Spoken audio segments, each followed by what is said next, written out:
The wheelchair came out of the dark like a ghost. 10 years old, soaking wet, alone on a road that didn't exist on any map. She rolled herself through the mud and the rain until she reached the one building with a light on, a workshop at the edge of nowhere. And she did not ring the bell. She did not knock. She just sat there in the downpour, clutching a backpack to her chest like it was the only thing keeping her alive. When Grant Holloway opened the door, the dog moved before he did. Ranger walked straight to her, pressed his head against her hand, and the girl whispered 4 words that changed everything. "My mother is gone." If this story grabs you, you're already in the right place. Subscribe to the channel so you never miss what comes next. We tell stories that go places most people won't. Hit like and drop a comment with your city and country. I want to see how far this one travels. The rain had been falling since 8 o'clock, and Grant Holloway had stopped noticing it somewhere around 10. He was at the workbench when it started. A titanium frame wheelchair with a cracked left axle housing and a footrest that someone had bent back into shape too many times. The repair wasn't complicated. It just required patience, and patience was the one thing Grant had in excess these days. He worked with the radio off. No music, no voices. Just the sound of tools on metal and the rain coming down on the workshop roof. Ranger was asleep near the propane heater. 13 years old, a little gray around the muzzle, but still able to fill a doorway when he chose to. The Belgian Malinois had been retired from the Naval Special Warfare Command 8 months after Grant had. Some coincidences felt intentional. This one always had. The workshop sat on 2 acres at the back of a rural property outside Pine Hollow, North Carolina. The nearest neighbor was 3/4 of a mile east. The nearest town was 11 miles south. Grant had chosen both of those facts deliberately. He was not antisocial. He had simply reached a point in his life where other people's proximity required more energy than he could reliably generate. The VA therapist had called it withdrawal from high-stimulus environments. Grant had called it, "I built something useful and I'm going to stay in it." They had argued about that distinction for 4 sessions before mutual agreement to stop arguing about it. At 12:14, Ranger lifted his head. Not a snap, not a growl, just up, ears forward. The particular stillness that meant something was happening outside the normal range of nighttime noise. Grant set down the wrench. He didn't move for a moment. He had learned early in his career that the 2 seconds between a dog's alert and a human's reaction were the 2 seconds that decided outcomes. He let those 2 seconds pass, listened. Rain on the roof, wind through the tree line, and then, underneath both, the sound of wheels on gravel. Slow, labored, something that kept stopping and starting. He crossed the workshop, killed the main overhead light, and moved to the side window. There was a figure at the edge of the security lamp's reach. A wheelchair. Small. Moving up the gravel path toward the workshop door at the pace of someone who had been moving for a very long time and was almost out of whatever had been fueling them. Grant watched for 30 seconds. No vehicles. No headlights on the road beyond the property line. Nobody following. Just the chair and the kid in it, hunched forward over the wheels like she was fighting a current. He went to the door. Ranger was already there. "Easy," Grant said quietly. He opened the door and the cold came in with the rain. She was 10, maybe 11.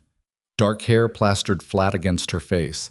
A yellow rain jacket that had stopped being waterproof some time ago, soaked through to whatever she was wearing underneath. Her wheelchair, a manual pediatric model, he cataloged automatically, older, worn, one rear wheel slightly misaligned, was caked with mud up past the hubs. Her hands on the push rims were shaking hard enough that he could see it from where he stood. She looked up at him. She had clearly rehearsed something.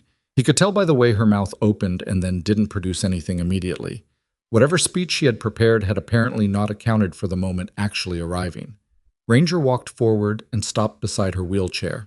He didn't sniff her, didn't circle, just stood next to her, slightly angled, the way he used to position himself when a team member was injured and needed a body next to theirs.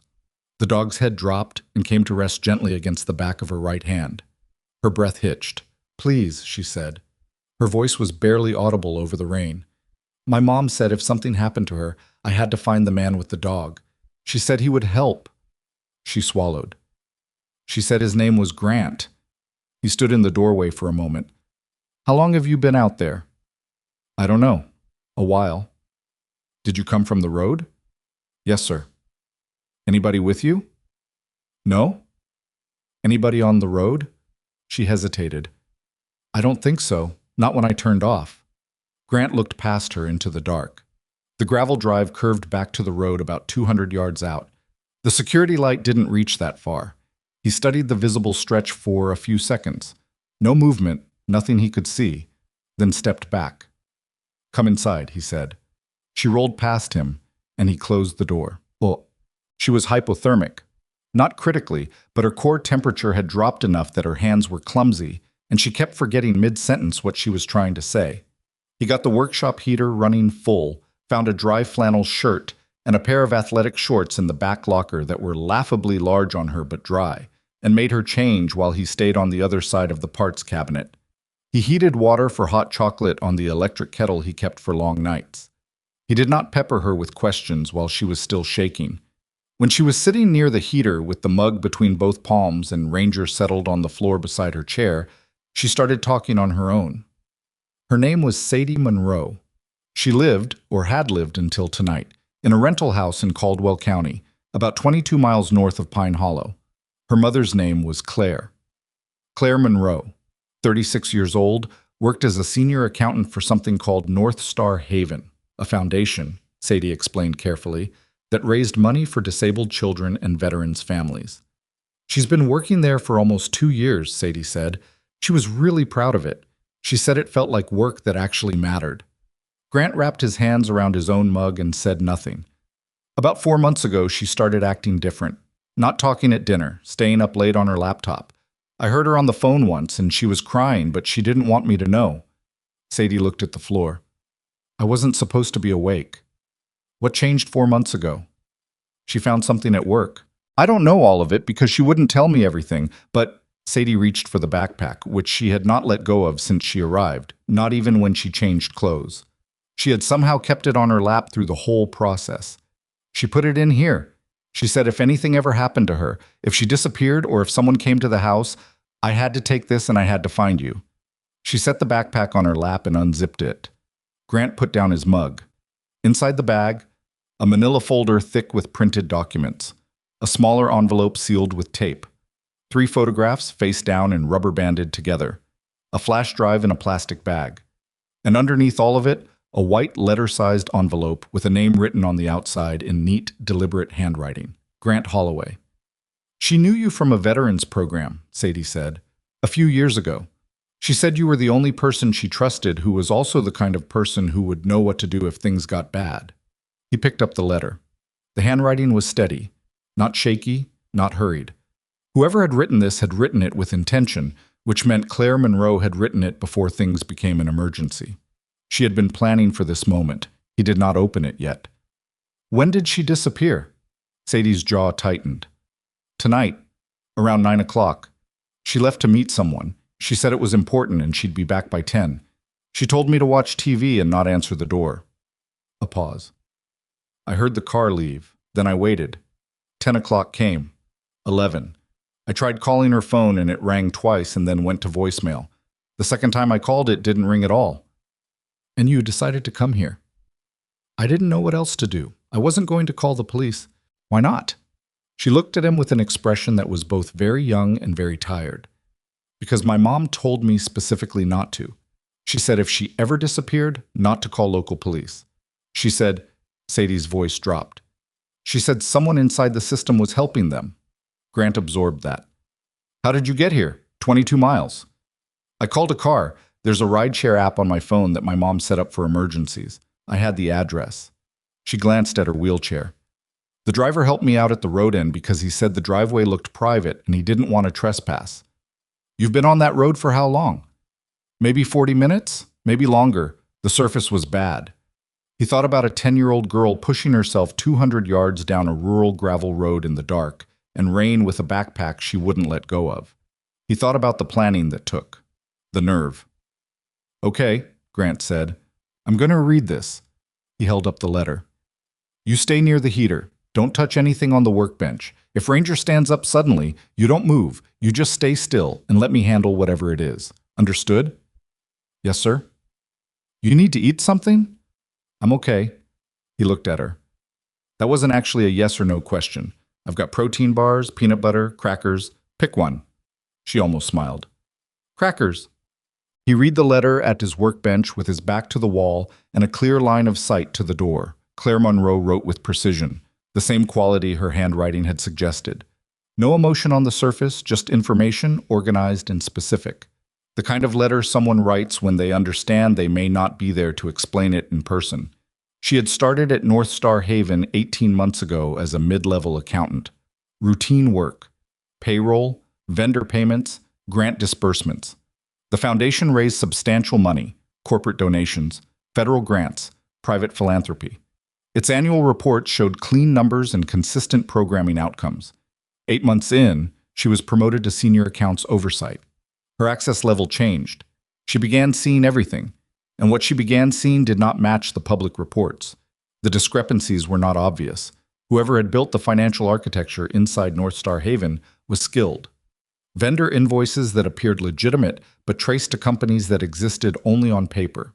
Grant disbursements routed through a secondary processing account that appeared nowhere in the audited records. A pattern of transfers just below the thresholds that triggered automatic federal review. Nothing accidental, each one precisely calibrated. She wrote, I have been conservative in my estimates. Even conservatively, I believe the amount diverted over 4 years exceeds $11 million. This is not sloppy bookkeeping. This is a system. Someone built it with significant financial expertise and significant institutional protection. She had spent 3 months documenting carefully, taking nothing that couldn't be explained as normal work review activity, photographing records from her personal phone before they were rotated out of the system. Then she discovered something worse. 2 complaints had been filed against North Star Haven in the past 3 years, both by former employees, both alleging financial irregularities. Neither had resulted in any investigation. One complainant had been effectively discredited. The other had simply disappeared from the public record. Someone with access to the regulatory process had buried both. She wrote, I don't know how high this goes. I know it goes higher than the foundation. The person I've been trying to reach inside federal oversight was referred to me through a Veterans Program contact, someone I believe is legitimate. Her name is Mara Ellison. The contact number I have may be out of date. The flash drive contains everything I've documented. The photographs are executives I believe are directly involved, faces and names, in case identification becomes necessary. The documents in the folder are copies of the internal records I was able to capture. The last paragraph was shorter. Grant, I know you left that life behind. I know why you did. I'm not asking you to go back to it. I'm asking you to do what you've always actually been.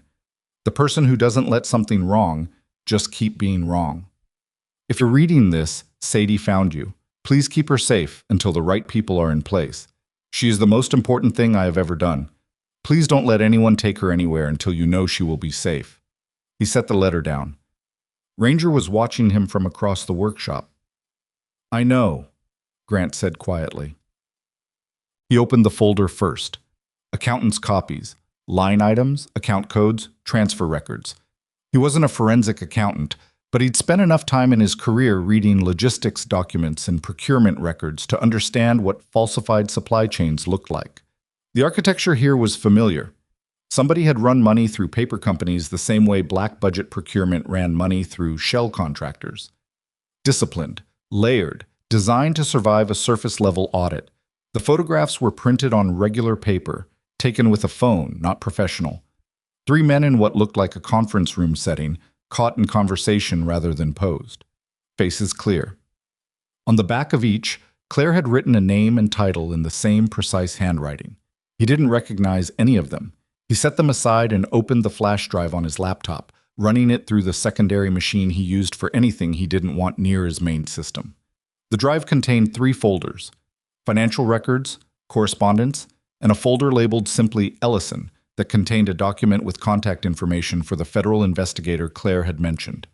He checked the phone number, called it from his cell. The recording said the number was no longer in service. He tried it twice more. Same result.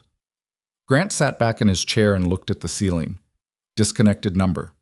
A missing woman. A child who had been pushed here through the rain by whoever she was in order to arrive at his door.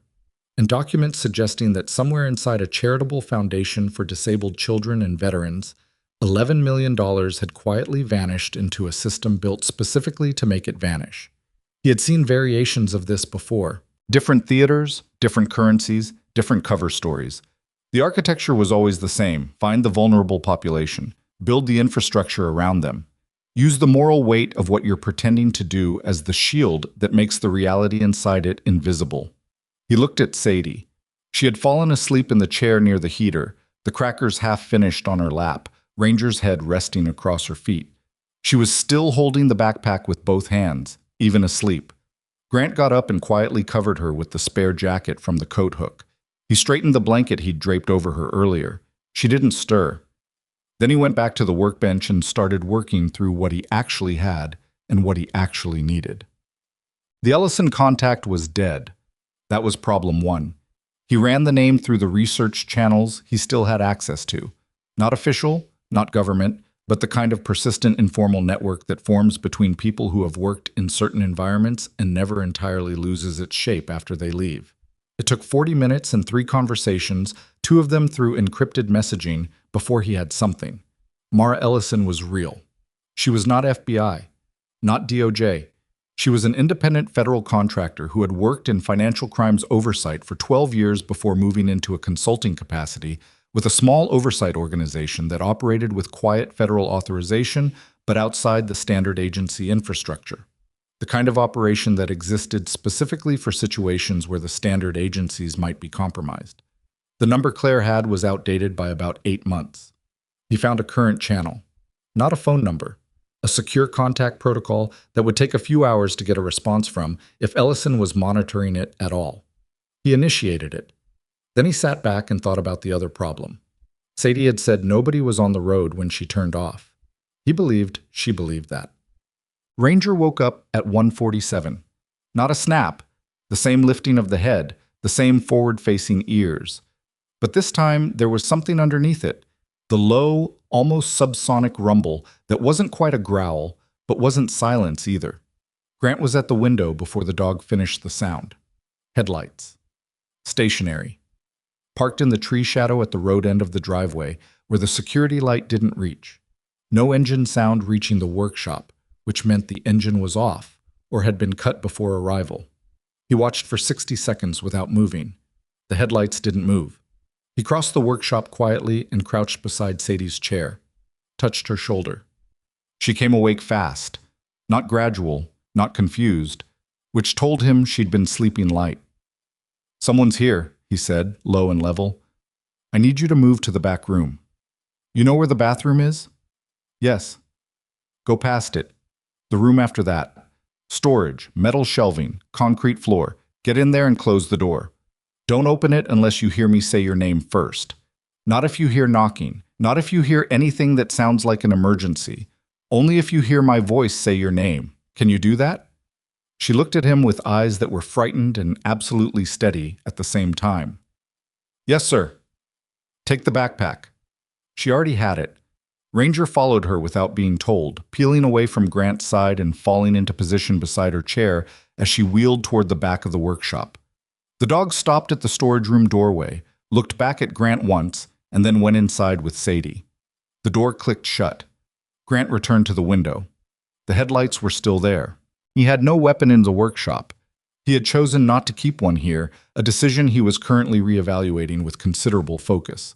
What he did have: a 12-volt work light with a beam that could reach the end of the driveway, 2 exterior floodlights on the workshop corners wired to a manual switch, a marine radio he used for weather, and a detailed knowledge of every structural feature of this building and the surrounding terrain acquired over 3 years of living here.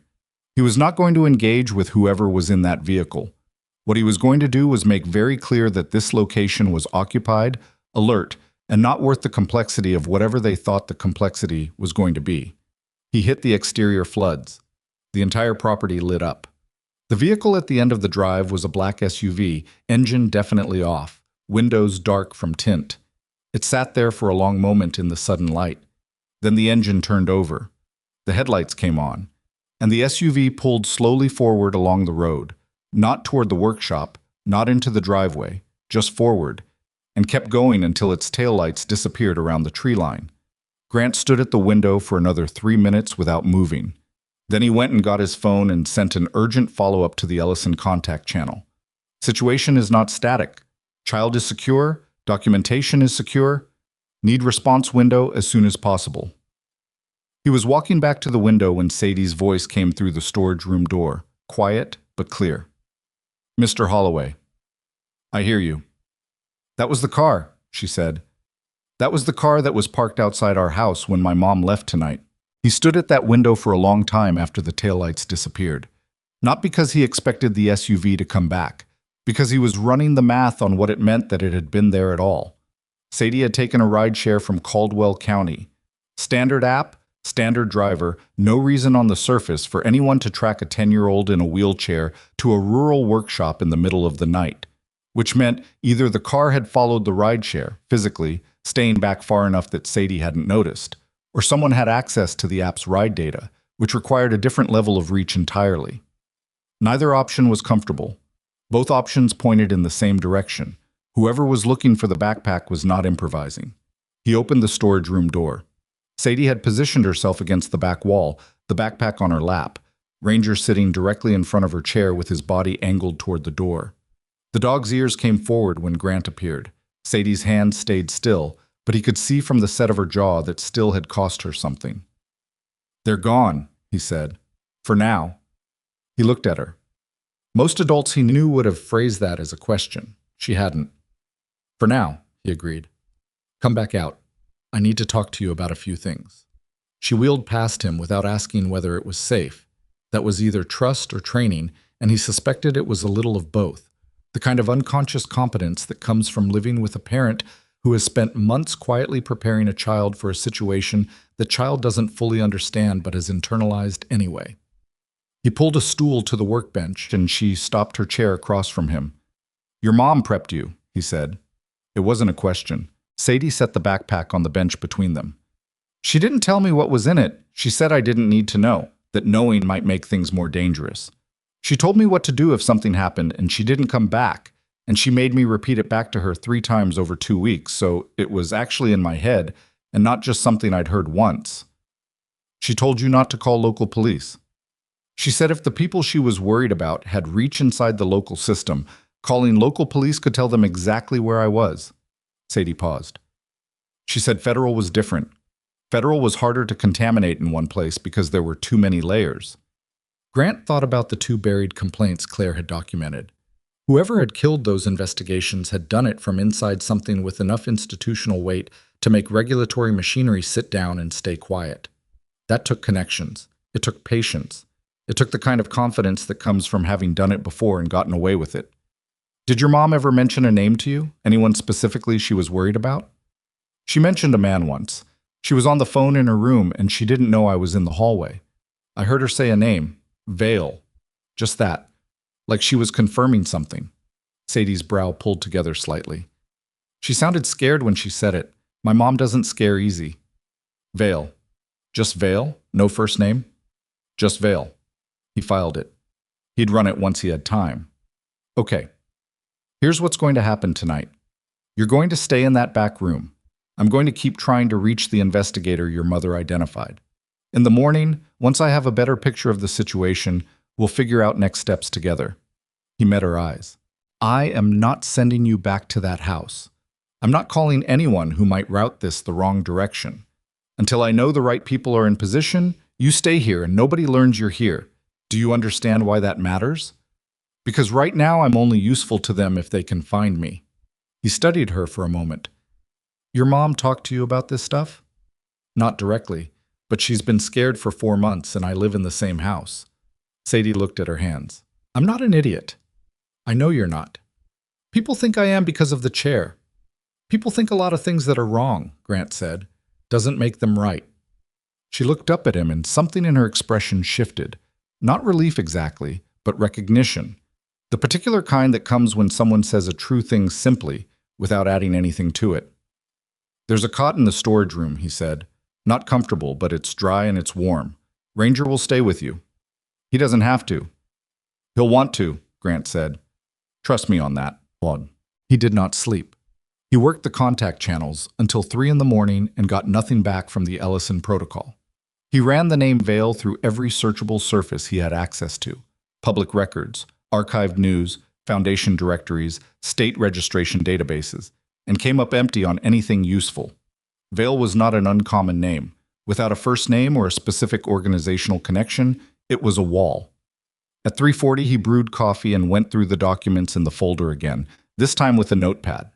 He was looking for recurring account codes, vendor names, anything that might connect the paper trail to a real entity. Claire had been careful. She hadn't taken originals, so everything was photographed copies, and the image quality varied. But she had been systematic. Each document was dated and organized chronologically, and she had written margin notes in the same precise handwriting as the letter, flagging the specific anomalies she'd identified.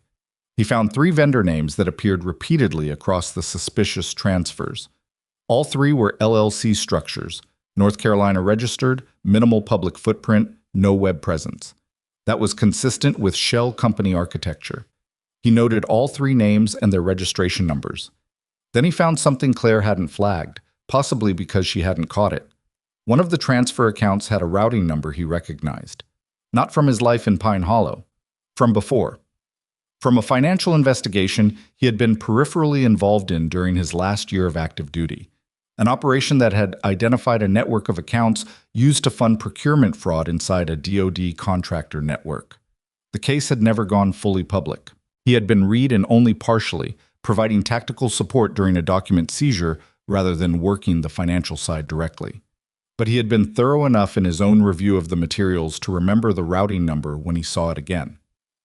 He sat with that for a long time. The same routing infrastructure didn't necessarily mean the same people. It could mean the same financial service, a bank or processing company that various bad actors had independently discovered was useful for this kind of work. But it could also mean a connected network, a system that had survived one investigation and adapted. He added it to the notepad and kept going. At 5:15, his encrypted messaging channel produced a response. It wasn't from Ellison directly. It was a relay, a single line of text that said, "Received. Source confirmed. Stand by for contact within 6 hours." He read it 3 times. Source confirmed meant whoever had sent that relay recognized his identity from the contact protocol, which meant the Ellison network was still active and had his name on some kind of list, a reference from Claire, most likely, or from the Veterans Program connection that had originally put them in contact. 6 hours was a long time. It was also specific enough to be credible. He made a second cup of coffee, turned off the overhead light, and sat near the window in the dark to watch the road.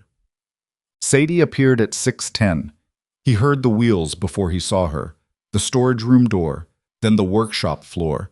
Then she rolled into his peripheral vision and stopped a few feet away. "You were supposed to sleep," he said. "I did. 4 hours." She had changed back into her own clothes, still slightly damp but warmer than the alternative. She had folded his flannel shirt neatly and set it on the seat of her chair. "Is there more hot chocolate?"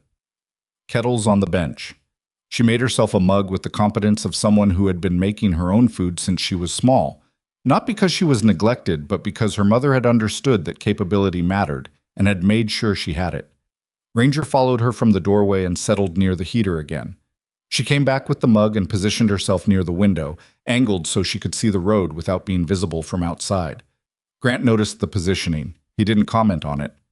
"Did you reach anyone?" she asked. "Got a relay response from the investigators' network. Contact within 6 hours. So we wait.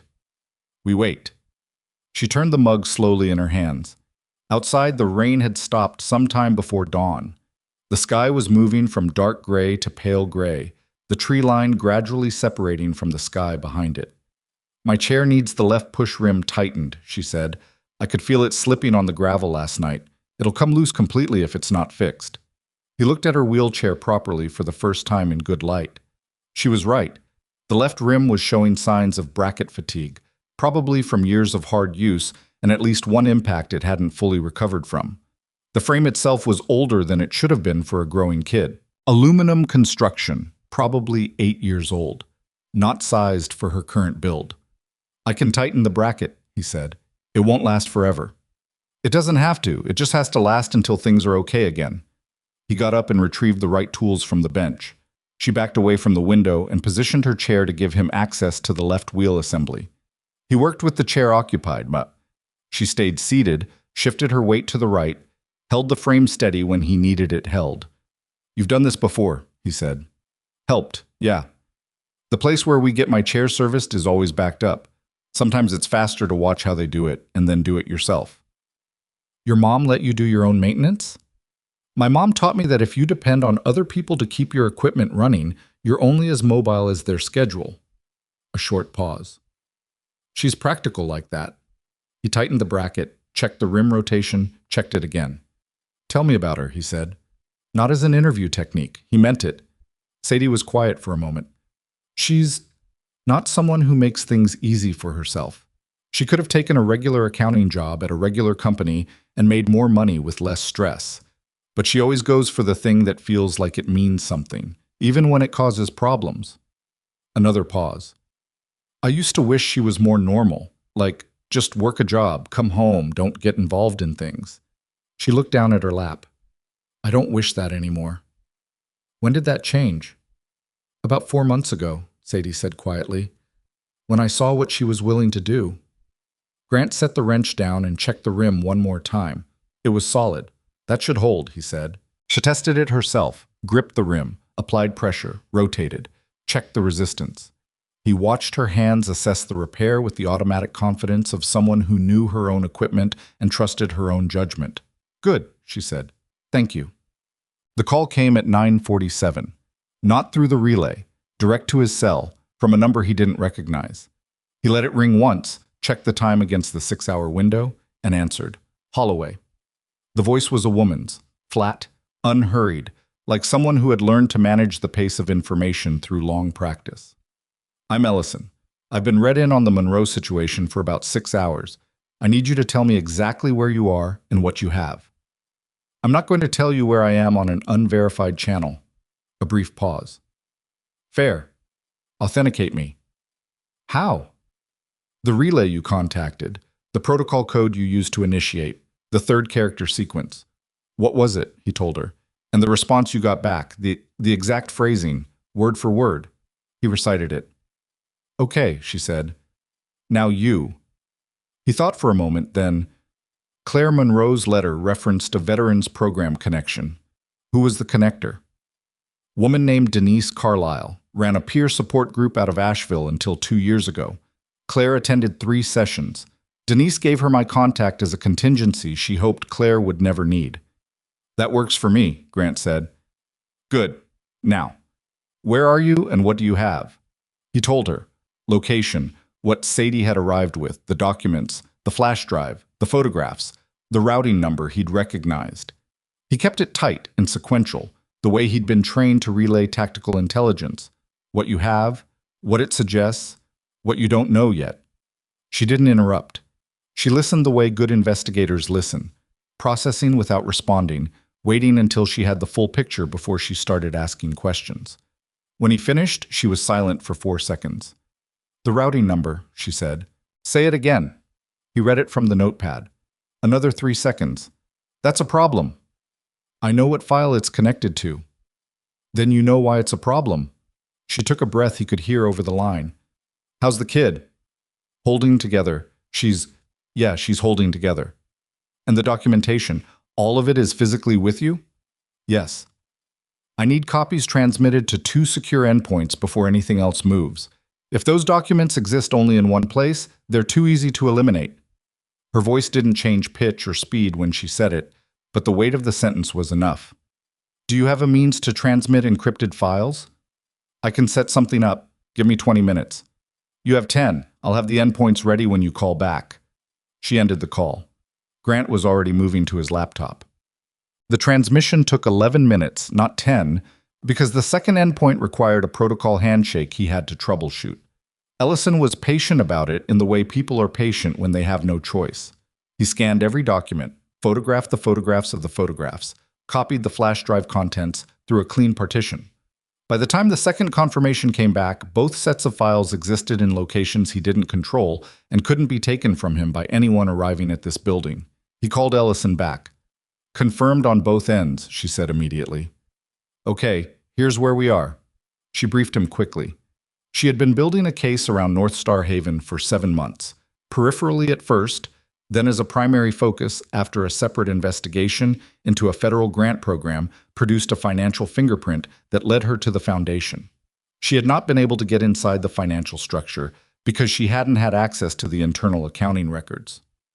What Claire Monroe had been building was exactly the piece she was missing. I've had contact attempts out to Monroe for 3 months, Ellison said. She went dark 6 weeks ago. I assumed she'd gotten cold feet. She went dark because she realized she'd been identified, Grant said. That's my read of the letter. Consistent with what I'm seeing on my end, there was a data access audit at North Star Haven about 7 weeks ago. Someone ran a check on which accounts had accessed certain financial records. If Monroe saw that audit, she'd have known they were looking.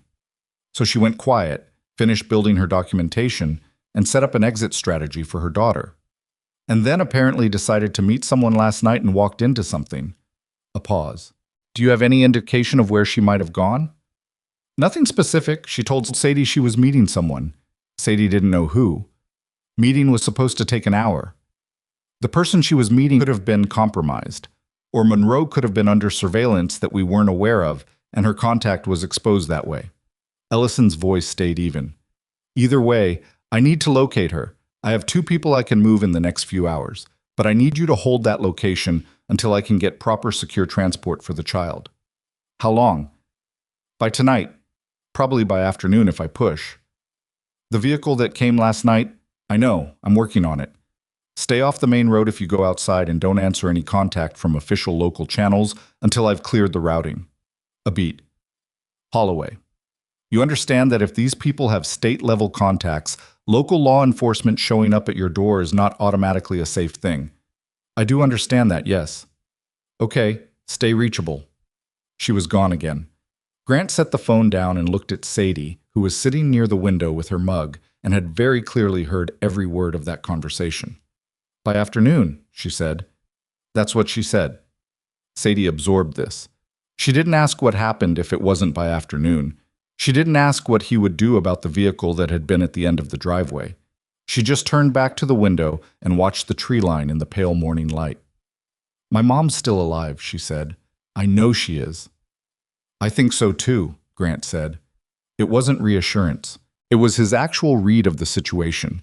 A woman who had been this systematic, this deliberate, this thorough in her preparation was not someone who walked into a meeting without contingencies. Claire Monroe had been thinking about worst-case scenarios for months. She had probably been thinking about this particular worst-case scenario for weeks. People like that didn't get caught without a plan B. He hoped he was right about that. The morning settled into a strange, suspended quiet. Grant worked, not because there was nothing else to do. There was plenty else to do, but because the workbench was where he thought, and the titanium frame wheelchair from the night before was still sitting half-finished. He came back to it and worked the repair in silence, and the familiar rhythm of it steadied something in his chest that had been running unsteady since midnight. Sadie read. She had a battered paperback in the backpack. He hadn't noticed it before, tucked into the outer pocket. And she read without asking for anything, without fidgeting, in the practiced stillness of a kid who had spent a lot of time waiting in waiting rooms and had learned to disappear into pages. Ranger moved between them, checked Grant, checked Sadie, went back to the heater, repeated the circuit at irregular intervals. The dog's internal security sweep, as reliable as any motion sensor and considerably more accurate. At 11:30, a vehicle turned onto the driveway. Not the SUV. A pickup truck. White, older, NC plates. Grant was at the window before the sound fully registered. He watched it come up the drive at a normal speed with its lights off. Daylight, no reason for lights. And park in the gravel beside the workshop. One occupant. Male, mid-50s, civilian clothes, moved with the deliberate lack of urgency of someone who did not want to be interpreted as a threat. Grant recognized him. Dale Pruitt had run the veterans' peer support logistics for the Asheville program 3 years ago. Not a counselor, more of an operations coordinator, the guy who booked the spaces and kept the schedules and made sure coffee was ready. He had been quiet and efficient, and Grant had exchanged maybe 100 words with him over the course of 4 months. He opened the workshop door. Dale stopped on the gravel and held both hands out at shoulder level. Not dramatic, just visible. "Grant," he said.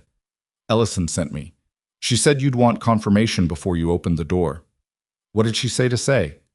"Denise Carlisle, Asheville. She said you'd run your own verify, and she told me to wait." Grant studied him. Dale looked tired. He had the look of someone who had been driving for several hours and had not done so entirely comfortably. "Come in," Grant said. Dale came in and stopped 2 steps inside the door. He saw Sadie, and his face did something complicated: recognition and relief, and something that might have been guilt, which was an interesting combination. "You're Claire's daughter," he said. "You know my mom?" Sadie said. "I know your mom." He looked at Grant. "I'm the one who gave Claire the Ellison contact. When she first started coming to me about what she was finding at the foundation, she came to me because she trusted me and she didn't know who else to try. I gave her the contact and I told her to be careful." He stopped. "I've been worried for 6 weeks." "You should have reached out to Ellison yourself," Grant said. "I tried. Different channel, apparently not one she was monitoring as closely. I got a response 2 days ago that said they were aware and working it." He looked tired. "I came here because Ellison asked me to. She wants me to stay with the girl while you do something for her." Grant looked at him. "What something?" Dale reached into his jacket and produced a folded piece of paper. "She wants you to go to an address. She says there's a location she's been unable to access without someone she trusts physically present. She says you'll understand when you get there." Grant unfolded the paper. The address was in Caldwell County. It was 11 miles from where Sadie said her mother had been living. He looked up. "When?" "She said now. She said the window is maybe 4 hours before it closes." Grant looked at Sadie. Sadie looked at the paper in his hand. "I'm not going anywhere," she said, meaning she would stay. "Go." "Dale stays inside, door locked. Ranger stays with you." "I know." He grabbed his jacket and keys. At the door he stopped and looked back at her. Small in the big workshop, the backpack on her lap, Ranger already moving to position himself beside her chair. "I'll be back," he said. "I know that too," Sadie said. "Hush." He drove the county roads at the speed limit because the last thing he needed was a stop, and he used the 40-minute drive to think through what he knew and what he was probably walking toward. Ellison had been building this case for 7 months. She had the financial picture from the outside: suspicious patterns, regulatory fingerprints, connected routing infrastructure. What she didn't have was inside access. Claire's documentation gave her the inside accounting, but accounting records, even accurate ones, were evidence that required context. They showed numbers moving.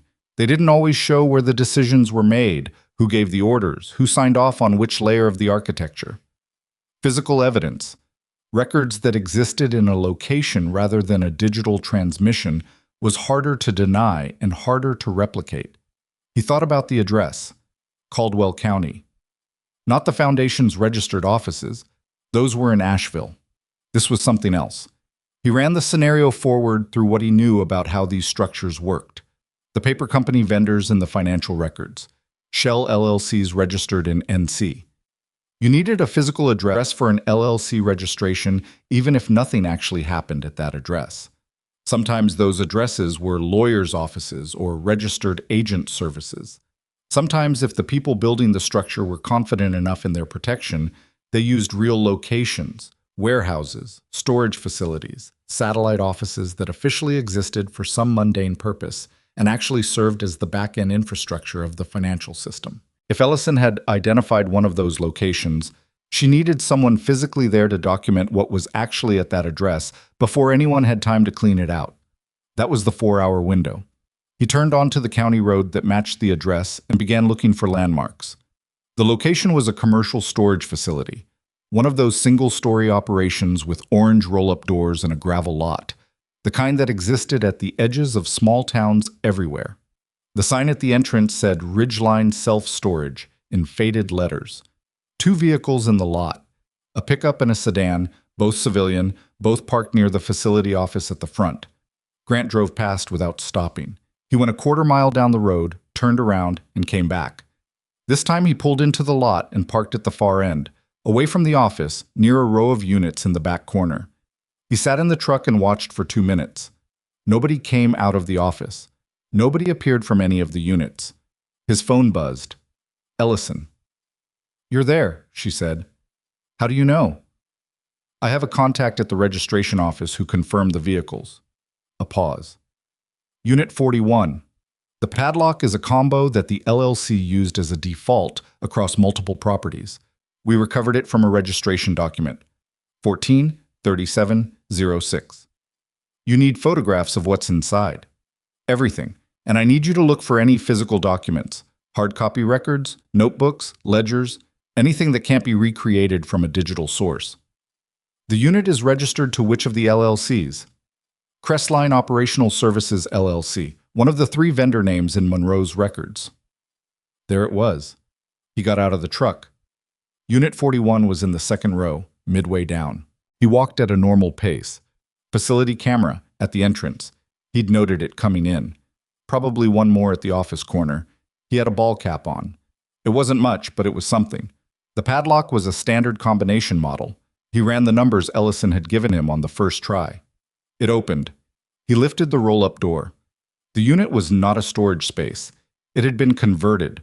Portable shelving along both walls, a folding table in the center, a rolling file cabinet against the back wall. 3 industrial-grade document boxes on the shelves, labeled with dates. On the folding table, a laptop, closed, and a portable hard drive still connected to it. Grant photographed everything before he touched anything. Then he opened the file cabinet. The files inside were organized the same way Claire's photographed records were organized. Account codes, vendor names, transfer records. But these were originals, not photographs of records, not digital copies.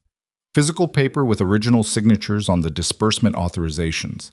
He found the signatures on the 3rd drawer. One name appeared on multiple authorizations across multiple vendors across 3 years of transfers. Not Vail. Not any of the executive names from Claire's photographs. A name he hadn't seen before. A name that, when he photographed it and looked at the organizational chart Claire had included in her folder from memory, appeared nowhere in the public-facing structure of North Star Haven, which meant whoever this was had been operating inside the financial system with authorization, but without any public accountability trail. A ghost signatory, someone with institutional authority over the disbursements who existed nowhere in any record a normal investigation would reach. I was still photographing when his phone buzzed in his pocket. Not Ellison this time. Unknown number. He hesitated, then answered. The voice on the other end was a woman's, not Ellison, someone he had never spoken to before. She sounded like someone trying very hard to stay calm and only partially succeeding. "Mr. Holloway," she said, "my name is Claire Monroe. I need you to listen to me very carefully because I only have about 2 minutes before I have to move, and I need to tell you something that isn't in any of those files." He didn't say anything for a half second, just stood in the middle of Unit 41 with the phone against his ear, and the photograph still open on his screen and the name on those disbursement authorizations fresh in his memory. "I'm listening," he said. "I know you found the unit. Ellison told me you were going there." Her voice was tight, controlled in the way that required conscious effort to maintain. Background noise behind her, wind, traffic, the hollow acoustic of an outdoor space. She was outside somewhere, moving. "I need you to understand something before any of this goes further. There's a person inside Ellison's network, someone who has been feeding information about the investigation back to Warren Vale's people for at least 4 months." He went very still. "How do you know that?" "Because I set a trap. 3 months ago, I created a false record, a fabricated account trail that didn't exist anywhere except in one document I showed to 3 people, only one of whom was connected to the oversight network. 2 weeks later, I picked up surveillance outside my house that wasn't there before. The fabricated account was the only new information that had moved through that channel.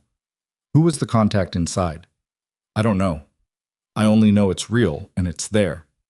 A brief pause, like she was ducking around something or changing direction. "I didn't tell Ellison directly because I don't know how deep it goes. I don't know if Ellison is clean. She might be. I think she probably is. But I can't verify it, and by the time I was certain enough to move on it, I'd already realized I'd been identified internally, and everything accelerated. The meeting last night was a mistake. I thought I was meeting someone clean. I was wrong about their communication security, not their integrity. Their phone had been compromised. The people tracking that number knew I was going to be there before I arrived.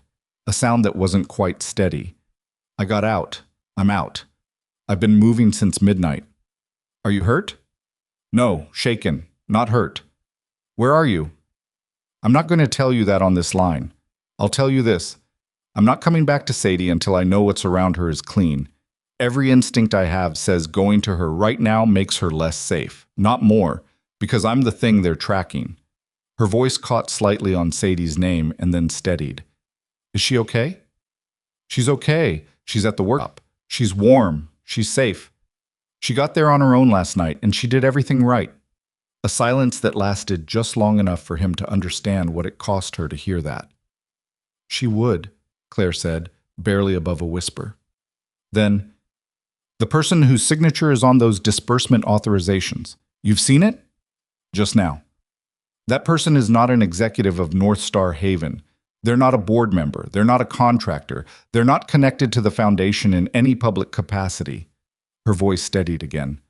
That person is a financial compliance officer inside the state attorney general's office. His name is Raymond Cook. He built the burial mechanism for the 2 complaints.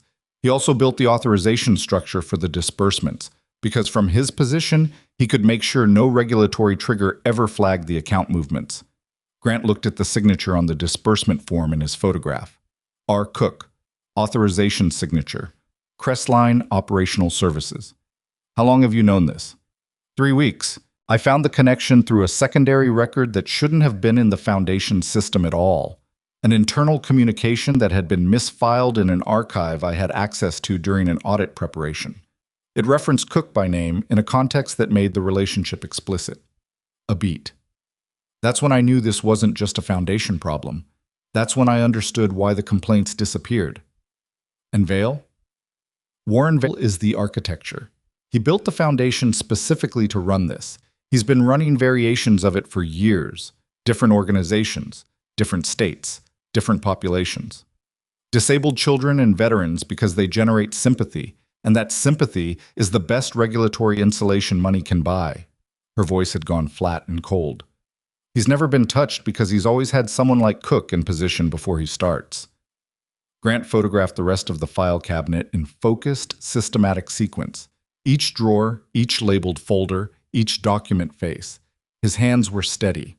That was a training artifact, the ability to keep hands steady while the situation around them was anything but. Ellison needs to know about Cook, he said. If she's clean, she needs this. If she's not, then Cook already knows what's in that unit, and you need to not be there when people arrive to clean it out. How long ago did you decide to tell me this? About 4 minutes ago, when Ellison told me she was sending you to that location, and I realized the window I'd been waiting for was closing. A sound of movement. She was definitely walking fast. Mr. Holloway, I know I'm putting a lot on you. I know you didn't ask to be in any of this, but my options have been narrowing for 3 months. And right now you're the only person I'm willing to trust with the piece that breaks this open, because you're the only one in it who doesn't have an institutional position that could have been bought. He closed the file cabinet drawer, checked his photographs, confirmed he had everything. I'm going to need a way to reach you that doesn't route through any channel Ellison's network touches, he said. She gave him a number. Burner, from the sound of it, local area code he didn't recognize. Get out of that unit, she said. Please. He was already pulling the roll-up door down. He drove back toward Pine Hollow at 5 miles over the limit, fast enough to make time, slow enough not to attract attention, and called Ellison at the 30-minute mark. I have everything photographed, he said, sending the images now. But I need to talk to you about something before this goes another step. Talk, she said. There's a name on the disbursement authorizations that isn't in any public North Star Haven record. Raymond Cook, State AG's Financial Compliance Division. Silence. Not the silence of someone surprised. The silence of someone whose mental map just shifted significantly. Where did you get that name? It's on the physical documents. His signature is on multiple authorization forms across 3 years of transfers to Crestline Operational Services. You photographed it. Everything in the unit, filing cabinet, document boxes, the laptop. I didn't touch the laptop or the drive, but they're there. Another silence, shorter this time. Holloway, I need to tell you something, and I need you to hear it straight. A breath. Cook's name is not new to me. I've had a peripheral flag on him for about 6 weeks. Insufficient to move on, just a pattern anomaly in his case activity that I didn't include it in anything I transmitted through the standard network because I wasn't sure of the significance. Or because you didn't know how clean your network was. The silence that followed that sentence was its own answer. I have a short list of people I fully trust, she said carefully. The relay I used for you is one of them. The endpoints for the document transmission are 2 others. Everything else is potentially contaminated, and I've been operating on that assumption for about 5 weeks. Claire Monroe set a trap 3 months ago and identified a leak inside your contact network. I know, Ellison said. I identified the same leak 2 weeks after she said it, from a different angle. I've been running the active investigation through a parallel channel since then. Nothing sensitive through the compromised nodes. A pause. I didn't tell Monroe because her communication security was already degraded, and adding information to a degraded channel was a net negative. She went dark before I could find a clean way to reach her. She's alive. She contacted me 40 minutes ago. This time the silence had a different quality. She's mobile, she's uninjured, she's been moving since last night. She's not going back to her daughter until she's satisfied the perimeter around her is clean. He watched the road. She told me about Cook. She's known for 3 weeks. She's been sitting on that for 3 weeks. Because she didn't know who to give it to. Ellison was quiet for a moment. Okay, here's where we are. I have a federal warrant application that has been staged for 72 hours, waiting on the documentation gap that Monroe's records fill. The Cook connection changes the filing strategy. I can't go through the normal AG liaison channel, but I have a federal judge I can reach directly who has been read in on the contamination concern. Her voice had picked up pace slightly. The controlled urgency of someone who could see the window and was calculating exactly how much of it remained. I need those photographs. I need them now, not in 20 minutes. Sending. He pulled over long enough to forward the entire photo set through the encrypted channel. 41 images. He watched the send confirmation and then pulled back onto the road. Received, she said, 30 seconds later. Get back to the workshop. I'm moving the timeline up. I want the child in secure transport before end of day, and I want Monroe located before tonight. She ended the call before he could respond. He drove. It was 12 minutes from the workshop when his phone rang again. The burner number Claire had given him. Someone just drove past the storage facility, she said immediately. Black SUV. Slowed down at the entrance and kept going. I'm 2 blocks south on foot and I watched it. How long ago? 3 minutes. I'm telling you now. The unit is closed. Documents are still there, but I photographed everything. If they're cleaning that unit, the physical records disappear and you're left with photographs from an unknown source. That won't be enough on its own. Ellison is moving on a warrant. She has the photographs. How long? She didn't specify. Hours, maybe less. They won't wait hours. Claire's voice was flat. If they've identified that unit as a risk, they'll have it cleared in under an hour. I've watched how these people operate. They don't hesitate when they start moving. Grant ran the calculation in his head. The photographs were transmitted and secured. 2 endpoints, neither of which could be reached without Ellison's credentials. Physical documents disappearing made the case harder, but not impossible. Original signatures on physical paper were the most airtight form of evidence, but corroborated digital records from a credentialed investigator with a documented chain of custody could still support prosecution. Could. Probably. The photographs are the backup, he said. If the physical records walk out of that unit, Ellison needs to know immediately so she can move the warrant timeline. Call her. I'm calling her. Where are you going? Away from here. A beat. Mr. Holloway. My daughter is fine. I'll be back in 11 minutes. He called Ellison before Claire finished disconnecting. The unit is being approached. Black SUV made a pass. You've got maybe an hour before the physical records are moved. I'm already on the phone with the judge. Her voice was compressed, the words precise. I need 40 minutes. You probably have 50, maybe. Then I have 40. Keep this line clear. He pushed the truck to 15 over and watched the tree line open up ahead of him as the county road straightened toward Pine Hollow. The workshop came into view and everything looked the same. Gravel lot, closed door, Dale's white pickup where he'd left it. Grant pulled in, cut the engine, and was at the door in 4 steps. He knocked twice, then once. The signal he'd told Dale before leaving. The lock turned. Dale opened the door. Sadie was at the workbench with the backpack on her lap, and her eyes on Grant's face before he'd fully cleared the threshold. She read him in about 2 seconds. "Something happened," she said. "Moving timeline. Ellison is pushing for end of day." He looked at Dale. "You're still good here?" "Yeah." Dale looked tired but steady. "Nothing on the road since you left. Quiet." Grant nodded and went to his workbench. He needed to think, and the bench was where he thought. He laid out what he knew in sequence.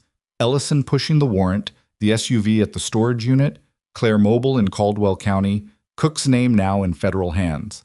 The variables he couldn't control, how fast the physical records could be moved, whether Ellison's judge would move at the speed she needed, whether anyone with access to the compromised network nodes knew enough about this location to be a problem in the next few hours. "The car that was here last night," he said to Sadie. "How certain are you it was the same vehicle?" "Same model, same color. I didn't see the plate last night or this morning." "Okay," he thought. "The rideshare app your mother set up for you, is it still on your phone?" "Yes." "Where's your phone?" She produced it from the backpack's outer pocket. "I need you to uninstall that app and power the phone down," he said. "If someone pulled the ride data to track you here last night, keeping the app installed is a liability." She looked at him for a moment. Not resistance, just processing. Then she did it. No argument, no asking why twice. She uninstalled the app, powered the phone down, and set it on the bench. "Good," he said. Dale said from near the window. "Grant!" The tone was enough. Grant crossed to the window. 2 vehicles on the road at the end of the driveway. They'd come from different directions. He could see that from the approach angles of the dust they'd raised on the dry gravel shoulder. One had stopped. The other had parked behind it.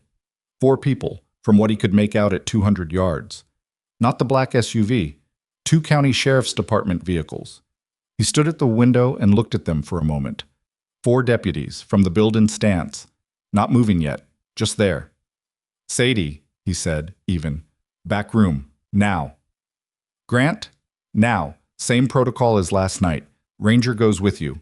She moved without further argument. He heard the wheels, heard the storage room door, heard it close. Dale came up beside him. "What do you want to do?" "I want to know who called them," Grant said. "Because I didn't. Ellison didn't. And I seriously doubt Claire did." Which left a short list of possibilities, and none of them were comfortable. His phone buzzed. Ellison. "Sheriff's Department at your location," she said before he could speak. "I know. I'm seeing a dispatch record that got routed through a channel that shouldn't have had your address." Her voice was controlled but tight. "Do not open that door yet. I need 4 minutes." "What's in 4 minutes?" "A call from someone above their chain of command that redirects them off your property. And if that call doesn't come? Then open the door, be calm, don't let them inside without a warrant, and buy me time." 4 minutes. He looked at the deputies at the end of the drive. They weren't approaching. That was interesting. If this had been a legitimate welfare check or property inquiry, they'd have driven up already. They were waiting for something, or someone. "Dale," he said quietly, "is your truck registered to you?" "Yes." "Anything in it I should know about?" "Nothing." "Okay." He thought for a moment. "If they come to the door, you don't exist in this conversation. You're a friend who stopped by this morning for coffee. You've been here an hour. You know nothing about a child or a backpack or anything else." Dale nodded. He'd been in enough complicated situations in the veterans program world to understand the difference between lying to protect someone and lying to harm them.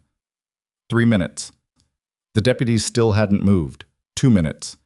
Grant watched one of them take a radio off his belt, speak into it, listen, then put it back. Then the group of 4 had a brief conversation he couldn't hear or lip-read at this distance. 1 minute. The lead vehicle's engine turned over. Both vehicles executed 3-point turns on the county road and headed back the direction they'd come from. Within 90 seconds, they were out of sight. Ellison called back. "Done," she said. "I had a federal contact reach the county duty supervisor. The dispatch was routed through a request that cited a child welfare concern. Anonymous tip, called in about 40 minutes ago." The contact number on the tip traced to a burner that's already dead. Someone knew Sadie was here. Someone knew or suspected. Anonymous tip is a low-risk move. If the deputies had found something, useful. If not, no exposure. A pause. Holloway, the warrant came through 8 minutes ago. I have 2 agents moving on the storage unit right now, and 2 more moving on North Star Haven's Asheville offices.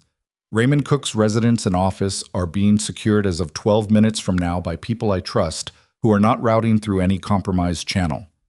Her voice had changed, not calmer exactly, but grounded in a way that meant the thing that had been building had finally started moving. It's happening. But I need you to understand that it's happening doesn't mean it's over. These things take time to lock down completely, and the people who feel themselves being locked down sometimes make fast, ugly decisions. I know. Is the child still secure? Yes? Good. I want a vehicle to you within the hour for transport, somewhere I control the location of, somewhere nobody with access to the compromised channel has any reason to look. A beat. And I need Monroe. If she's mobile and she's reachable, I need her to come in, cleanly, through me. I'll reach out to her. Do it now. He did. Claire picked up on the first ring. The warrant is active, he said. Ellison's people are moving on the storage unit, the foundation offices, and Cook. She wants you to come in. A silence, long enough that he thought the connection had dropped. Claire. I heard you. Another beat. The storage unit? The records are still there? Should be. Ellison moved fast. And Cook is being picked up. Yes. He heard her breathe. Just breathe for a moment, in and out, like someone who had been holding something very heavy for a very long time and was trying to figure out if it was actually okay to set it down. Where does she want me? I don't have that yet. I'll get it from her and send it to this number. Okay. A pause. Mr. Holloway, is Sadie? She's in the next room. She's fine. She's been fine. Tell her. Claire stopped, started again. Tell her I'll see her soon. Tell her she did everything right. I will, he said. He ended the call and went to the storage room door. He knocked twice, then once. The door opened. Sadie was there with Ranger beside her and the backpack still on her lap, and the kind of expression on her face that came from listening through a closed door and understanding more than half of what you'd heard. She's okay, Grant said. Sadie looked at him. Her face did something complicated and human and completely uncontrolled. The first thing in the past 18 hours that hadn't been managed or measured. Her jaw tightened. Her eyes went bright. She pressed her lips together hard and looked at the ceiling for a moment. Then she looked back at him. Okay, she said. Her voice was steady. Mostly. She says you did everything right. Sadie nodded once, sharp. The way you nod when speaking would be a mistake. Ranger stepped forward and pressed his head against her hand. She let him. The next hour moved in its own compressed, strange rhythm. Ellison's vehicle arrived at 2:15. Not a marked car, not anything that announced itself.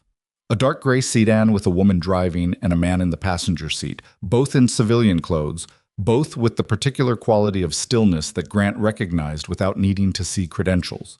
She showed them anyway. Federal contractor authorization, current, with a case number he could verify against the relay protocol he'd used the night before. He checked it. It matched. Dale left first.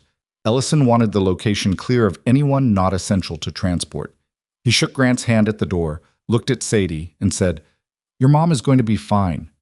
He said it with the confidence of someone who needed it to be true and had decided to commit to it fully. Sadie gave him a small, serious nod. The woman from the sedan, she gave her name as Carver, just the last name, came inside and spoke quietly with Sadie. Not about logistics, about what would happen next, where they were going, what secure transport meant in practical terms. She spoke to Sadie directly, not to Grant about Sadie. She crouched slightly to bring herself closer to eye level, and she waited for Sadie's responses before moving to the next thing. Sadie watched her throughout with the focused, assessing attention of someone who had learned to read adults quickly. "You worked with kids before," Sadie said, not a question. "I have 2 of my own," Carver said. "How old?" 8 and 13. Sadie considered this. "Okay," she said. Grant followed them outside. Sadie's wheelchair went in the sedan's adapted trunk space. Carver's partner handled it with practiced efficiency. the kind that came from having done this specific task before. Sadie transferred to the back seat and Ranger loaded up beside her without being told and without asking for permission. Grant stood at the passenger door. "You're not coming," Sadie said. It wasn't a question either. "I'll follow once Ellison clears the handoff on her end. I'll know where you are." She looked at him. This particular look he was starting to understand. It was her version of a full assessment, the thing she did when she was deciding whether something was true. She decided. "Ranger goes with me," she said. "Ranger goes with you," he confirmed. She looked at the dog. The dog looked back at her. "He'll want to come back to you," she said. "I know. That's okay." He meant both things. She reached out and put her hand briefly on his forearm. Not a grip, just contact. The way someone touches something to confirm it's real. Then she took her hand back and looked forward through the windshield. Carver started the engine. Grant stepped back. He watched the sedan back out and turn down the driveway. He watched it reach the road and turn south. He watched it until it disappeared behind the first curve in the tree line, and the sound of it faded into the afternoon quiet of the pine woods and the empty road. He stood there for a moment in the gravel of his own driveway with nothing in his hands. Then he went inside and looked at the workbench. The titanium frame wheelchair was still sitting there, the one he'd been working on when all of this started, the cracked axle housing and the bent footrest. He'd been 3/4 done when Ranger had lifted his head toward the window. He hadn't touched it since. He pulled the stool up and picked up the wrench. He worked for 40 minutes in the silence of the empty workshop before Ellison called. "Raymond Cook is in custody," she said. "He was at his office. He cooperated with the arrest but invoked counsel immediately, which tells you he's been ready for this conversation for a while." A beat. "Storage unit records are in federal custody.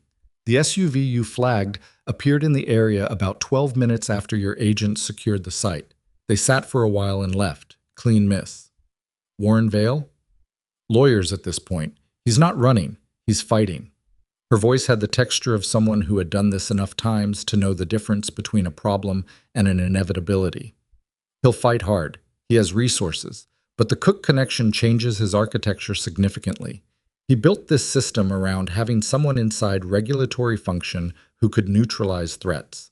Without Cook in position, the foundation is exposed in ways his lawyers can't paper over." "How long?" "Prosecution timeline? Months. Years for the full accounting. But the operational threat to Monroe and her daughter drops significantly once Cook is out of position. He was the mechanism that made them useful as targets. Without him able to redirect law enforcement resources, whoever Vale pays to be aggressive starts doing their own risk math." Grant absorbed this. "Claire Monroe needs to know the threat level assessment. I'm reaching her through the burner you provided. We'll have her secure by tonight." A pause, different in texture than the earlier ones. "Holloway. The documents in that unit. Without you going there physically, we don't have them. The photograph chain of custody goes through you. A private individual with a verifiable history of being exactly what you present as. That's going to be useful in court. A credentialed contractor's testimony is easy to challenge. A retired SEAL who fixes wheelchairs in rural North Carolina because he didn't know how else to be useful after he came home. That's considerably harder." He didn't say anything for a moment. "Get some rest," Ellison said. "You'll hear from me tomorrow." He set the phone down. Outside, the afternoon light had softened to that particular angle that happened in the Carolina woods in autumn, low and gold and coming through the trees at a slant that made everything look briefly like something worth painting. He could see it through the workshop window, the way the shadows of the pines reached long across the grass. The workshop was very quiet. Too quiet, in a specific way. The absence of a weight and a warmth and a particular rhythm of breathing that had occupied the corner near the heater for the past 16 hours. He looked at the corner. Then he went back to the wheelchair on the bench and finished the repair. He worked until the light was gone. He was tightening the last bracket when his phone buzzed on the bench beside him. Unknown number. Different from Claire's burner. He picked it up. A text message. 6 words and a photograph. The 6 words. "She wanted you to see this." The photograph. Sadie Monroe. In her wheelchair. In what looked like a nondescript but clean room. A safe house from the anonymous quality of the walls. She had both hands raised with her thumbs up. Her expression was exhausted and dry and faintly, unmistakably amused. Ranger was sitting beside her chair. His head was on her knee. Grant looked at the photograph for a long time. Then he set the phone face up on the bench and went back to work. And for the first time in longer than he could accurately measure, the silence in the workshop felt less like something missing and more like something waiting. He slept 4 hours and woke up before the alarm. Not from a nightmare, just from the particular internal clock that had never fully adjusted to civilian rhythms, no matter how many years he'd been out. 5:43 in the morning. Dark still. The tree line a black edge against a slightly less black sky. He lay on his back for a moment, looking at the workshop ceiling and listening to the absence of sound that meant nothing was moving outside. Then he got up and made coffee. The wheelchair on the bench was done. He'd finished it somewhere around 9 the previous night. Axle housing solid, footrest straightened and reinforced, left push rim tightened to factory spec. It sat in the overhead light looking better than it had probably looked in 3 years. Whoever it belonged to would get it back in better condition than they'd sent it. That was the standard he worked to regardless of circumstance. And there was something grounding about the fact that even last night, with federal warrants and county deputies, and a missing woman and a child in transit, he had still finished the chair. Ellison called at 7:12. "Raymond Cook talked," she said, without preamble. He set down the coffee mug. "How much?" "Enough." He was cooperative through the night. His lawyer apparently advised him that the physical documentation made denial a losing position and that cooperation was his best remaining option. Her voice was matter-of-fact. He confirmed the relationship with Vail, confirmed the authorization structure for the disbursements, confirmed the mechanism he used to bury the 2 complaints. He also gave us 3 additional entities connected to Vail's operation in other states that we weren't aware of. He's building toward a deal. Whether he gets one depends on how useful his testimony is relative to what we already have. A pause. Warren Vail's legal team filed an emergency motion last night to suppress the storage unit records on chain of custody grounds. They're arguing that a private individual accessing the unit without a warrant constitutes an illegal search. Grant thought about that for a moment. The unit was unlocked with a combination that Ellison provided through a federal investigation channel. That's our position. Their position is that you had no legal authority to enter a commercial storage unit belonging to an LLC, regardless of how you obtained the combination, and that anything recovered there is therefore tainted. A beat. It's not going to stick. The warrant came through before the agent secured the unit, and your access produced the photographs that supported the warrant application. They can argue the sequence, but the legal architecture is solid. It'll cost them time and money, and it won't change the outcome. She paused again. But it does mean there will be a formal proceeding, depositions, testimony, your name attached to this publicly. I know. Does that concern you? He picked up the coffee mug again. I did what I did. I'll say so in a room if I have to. Good. Because there's something else. Her tone shifted, not more serious exactly, but different in texture. The motion Vail's lawyers filed. It was submitted through a federal circuit court contact that I'm not going to name on this call, but that I've been aware of as a potential compromise node for some time. The fact that Vail's legal team was able to reach that specific contact within 12 hours of the arrests suggests a prepared contingency. He had this filed and ready, he was just waiting for the arrest to trigger it, which means he knew this was coming eventually. Or he built that contingency into every operation he's run. Standard protection architecture for someone who's done this multiple times. A breath. The point is, it also means whoever was feeding information from inside my network may have fed information about the investigation timeline. Vail wasn't surprised. He was ready. The leak is still active? The leak's access is being managed. I've contained what they can see going forward, but I haven't identified them with enough certainty to move on them yet. A pause. I'm going to need you to come in for a formal debrief. Not here. I have a location in Raleigh. Neutral ground, controlled access. Today, if you can manage it. What time? Noon. I'll send the address through the relay. He looked at the finished wheelchair on the bench. Claire Monroe, he said. And Sadie. Monroe is secure and cooperative. She's been debriefed through the night. Sadie is with her as of 6 this morning. A brief pause. They're fine, Holloway. Both of them. He exhaled something he hadn't realized he'd been holding.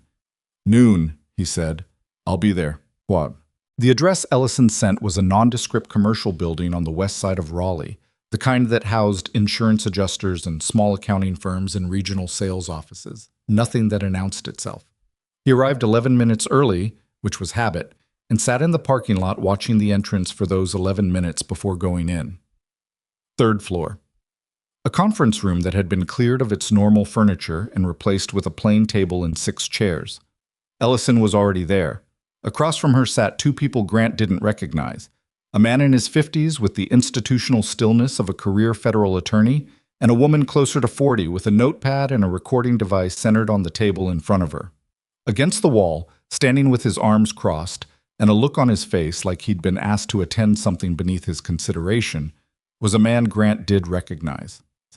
Commander Terrence Holt, retired Naval Special Warfare, now in some consultative capacity with federal law enforcement coordination that Grant had never bothered to learn the specifics of. He had worked under Holt for 3 years. They had parted on terms that were professional and mutual and had required significant effort from both of them to maintain that description. Holt looked at Grant when he came through the door. His expression didn't change. "Holloway," he said. "Commander?" "It's just Holt now." "Old habit." Ellison gestured to the chair across from her. "Sit down. Let's get started." The federal attorney introduced himself as Marcus Dryde, Department of Justice, Financial Crimes Enforcement. The woman with the notepad was his investigative analyst, name of Torres. They were civil, efficient, and had clearly been briefed significantly before this meeting because the first 40 minutes of debrief moved fast. They weren't establishing baseline, they were confirming details against information they already had and probing the gaps. Grant answered in the same mode he'd operated in for 20 years. Direct, sequenced, no editorializing, no speculation presented as fact. When he didn't know something, he said he didn't know. When his recollection of a specific detail was uncertain, he flagged it as uncertain. He'd given this kind of statement enough times that the form of it was automatic. Dryde took notes, but mostly listened. Torres wrote constantly. Holt didn't move from the wall. At the 40-minute mark, Dryde looked up from his notes and said, "The combination for the storage unit. Walk me through how you received it and your decision to use it." Grant walked him through it. Ellison's call, the relay confirmation, the 4-hour window, the instruction to document physical records before they could be moved. He laid it out clean and unambiguous. "And you understood at the time that the unit was registered to a private LLC?" "Yes." "And you accessed it anyway?" "I accessed it based on authorization from an active federal investigation channel, in a time-sensitive situation where the physical evidence was at risk of destruction." "Yes." Dryde made a note. "Vail's legal team is going to put you on a stand and ask you whether you had any legal authority to enter that property. And I'll tell them the same thing I just told you. They'll argue that you can't transmit federal authority to a private citizen. They can argue it. The warrant was filed and active. Ellison's direction was within her operational authority. I was acting on that direction. You were acting on a phone call from someone you'd spoken to twice." Grant looked at Dryde.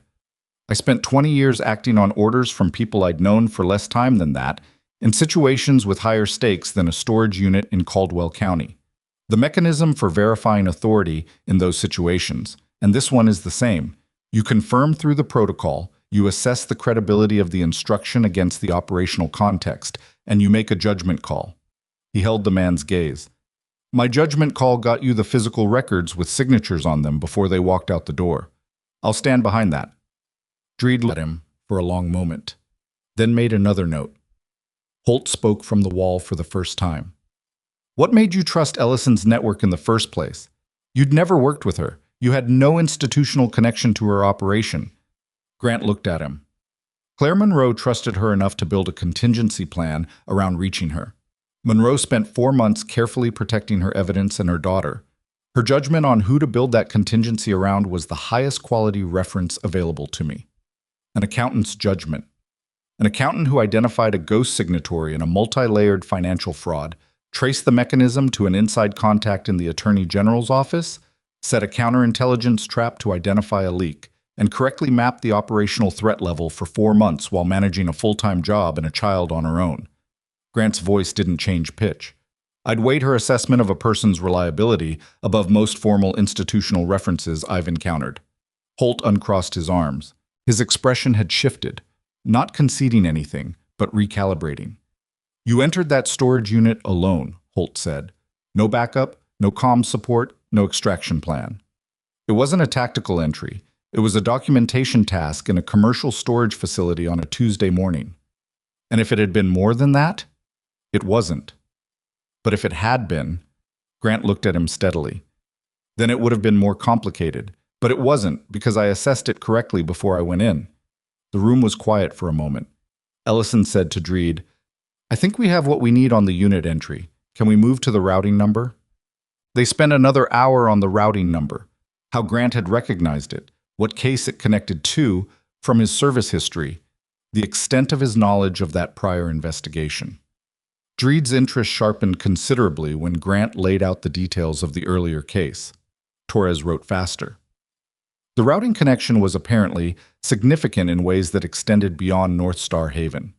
Dreed didn't elaborate extensively, but the pattern of his questions made the shape of it clear enough. This was not an isolated organization. Vail's financial infrastructure had roots that went back further and branched wider than a single foundation in North Carolina. At the 2-hour mark, Dreed closed his notebook. I think we're done for now. We'll need a formal signed statement, probably within the week. Torres will be in contact. He stood, shook Grant's hand with the efficiency of someone who shook a lot of hands, and he and Torres left the room together, which left Grant, Ellison, and Holt. Holt sat down for the first time, in the chair across from Grant. Ellison stayed at the end of the table and watched them both with the careful neutrality of someone who knew a subtext was about to surface and had decided to let it. You look the same, Holt said. You look older. A sound that wasn't quite a laugh. Fair. He put his hands flat on the table. I'm going to say something, and I need you to hear it straight. You usually do. When you separated, I thought it was a mistake. I thought you were making a decision under duress. Everything that happened in the last deployment, what happened to Keene, I thought you were reacting rather than deciding. He paused. I was wrong about that. Grant looked at him. I don't mean that as a compliment necessarily, Holt said. I mean it as a fact. You made a considered decision, and it was the right one for you, and I misjudged the quality of it because I was operating on my own frame of reference rather than yours. He held Grant's gaze. 3 years of fixing wheelchairs, and then last night you documented the physical evidence that broke a 4-year financial fraud targeting disabled children and veterans, without backup, without institutional support, without... He stopped. I'm saying it counts. What you did and what you've been doing, it counts the same. Grant was quiet for a moment. I wasn't looking for it to count, he said. I know, that's partly what I mean. Holt picked up his phone from the table and stood. The DOJ case is going to take a while. You'll be in it whether you want to be or not.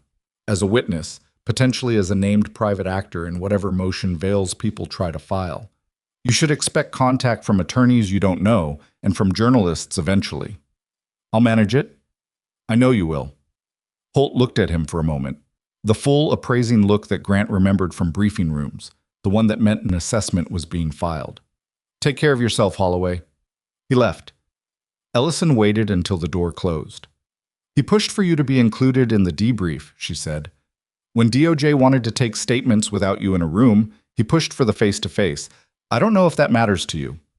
It doesn't not matter, Grant said, which was the most accurate thing he could produce. She almost smiled. Claire Monroe wants to see you. He looked up. She's in a secure location about 12 minutes from here. She's been debriefed. She's been medically cleared. She's safe. Ellison slid a piece of paper across the table with an address on it. She asked specifically. I said I'd pass it along. He picked up the paper. Sadie's there too, Ellison added. And your dog is destroying their couch, apparently. The safe house was a 2-story rental in a residential neighborhood. Nothing distinctive, nothing that drew the eye. A sedan he recognized as Carver's was in the driveway. He parked on the street and went to the door and knocked. Carver opened it. She stepped back without saying anything, and he went in. The living room was to the left. He heard Sadie before he saw her. A burst of laughter, short and bright, followed by a sound he recognized as Ranger. Doing the thing he did when someone scratched the base of his ears correctly, a low rumble that wasn't quite a growl and wasn't quite contentment, but was exactly halfway between. He came around the doorway. Sadie was on the floor beside the couch, not in her chair, just sitting on the carpet with her legs extended, her back against the cushions. Ranger was draped across her lap in a configuration that was technically impossible given his size relative to hers, but that he had clearly achieved anyway. She had both hands buried in his scruff. She looked up when Grant came in. "He's been doing this for 2 hours," she said. "He's enormous. He knows. He doesn't care." Also true. He looked around the room. Ranger. Sadie. The wrecked couch cushion that Ranger had apparently decided was a secondary bed. The backpack against the wall, still holding its shape. A half-eaten plate of crackers on the coffee table. No Claire. "She's upstairs," Sadie said, reading the look. "She's on a call. She said 20 minutes, but it's been 40. Is she okay?" Sadie considered the question with characteristic seriousness. "She cried for about an hour when I got here this morning. Then she stopped and made coffee and started making lists of things she needed to do." A pause. "So yeah, she's okay." He sat in the armchair across from her. Ranger opened one eye, confirmed it was Grant, and closed it again. "How are you?" he said. "Tired." She shifted slightly, redistributing the dog's weight. "I keep thinking about school, like, I missed 2 days and I have a history test on Friday and I keep thinking about it. And then I think about how weird it is that I'm thinking about that. That's not weird. It feels weird. It means your brain is trying to go back to normal. That's a good sign." She thought about this. "Are you going to be in trouble for going to that storage place without, officially without permission?" "There might be legal proceedings. I'll be a witness. Because of me. Because I came to you. Because of your mother's documentation and a 4-year financial fraud and a man named Raymond Cook who should not have been doing what he was doing." He met her eyes. "You showing up at my workshop set things in motion. That's different from causing things." She turned that over. "Dale told me once that my mom coming to that veterans program changed things for a lot of people, that she asked questions that other people were too polite to ask, and it made the support better." "He was right about that," Grant said. "She asked whether the adaptive equipment budget was actually being allocated to the people who needed it, or whether it was sitting in an administrative line item. Nobody had asked that specific question in 3 years of the program." "What happened?" "About $8,000 got reallocated to actual equipment within a month." Sadie was quiet for a moment. "She doesn't like to let wrong things stay wrong." "I know. It gets her into trouble." "I know that too." She looked at him. "You're the same way." He didn't answer that immediately. He thought about the storage unit, about the photo of the disbursement authorizations with Cook's signature, about the 2 seconds he'd stood in front of that file cabinet, deciding whether this was his problem. "Yeah," he said. "I think maybe I am." Footsteps on the stairs. Claire Monroe looked like someone who had been running on adrenaline and logistics for 36 hours and had just gotten the first news that she might be able to stop. She was in borrowed clothes, clean but not hers, slightly large through the shoulders. Her hair was pulled back. She had the focused, slightly hollowed look of exhaustion that hasn't fully landed yet because the body hasn't decided it's safe to let it. She stopped at the bottom of the stairs and looked at him. "Thank you," she said. "You built the case," he said. "All of it. You got it out the door." She crossed the room and sat on the edge of the couch near Sadie. She put her hand on Sadie's shoulder, just rested it there, not gripping, just contact. Sadie leaned into it slightly, without looking up from Ranger. "Ellison says the warrant is solid. The chain of custody argument won't hold." "That's her read too. And Cook is talking." "Yes." Claire exhaled through her nose. "Vale is going to fight this for years. He has money and contacts and lawyers who are very good at delay." Her voice was even. "I know that. I've been thinking about it all morning. The delay doesn't change the outcome. It changes the timeline." "I know." She looked at her hands. "I keep thinking about the families. The ones who donated because they believed in what North Star Haven was supposed to be. The veterans who thought someone was actually managing those benefit funds." Her jaw tightened. 4 years. The money gone from those accounts. Even if Vale's assets are frozen and eventually seized, that process takes years, and the recovery is never complete. Ellison says there are 3 other states with connected operations. This unravels more than North Star Haven. She looked up. She told me. She stopped. That's larger than I understood. You started pulling a thread. You didn't know how far it went. I almost didn't pull it at all. She said it quietly, like a confession. 4 months ago, when I first found the discrepancies, there was a week where I just didn't do anything. I just looked at the numbers and told myself I must be misreading them, because the alternative meant everything that came after. She glanced at Sadie, and I had her to think about. But you pulled it anyway. Eventually, her voice went dry. After I spent a week convincing myself I was wrong, then 2 days accepting that I wasn't, then another 3 days working out how to do it without getting both of us killed. That's not hesitation, Grant said. That's calculation. She looked at him. Hesitation is when you know what needs doing and you stop because you're afraid. You didn't stop. You recalculated the approach until you had one that worked. He held her gaze.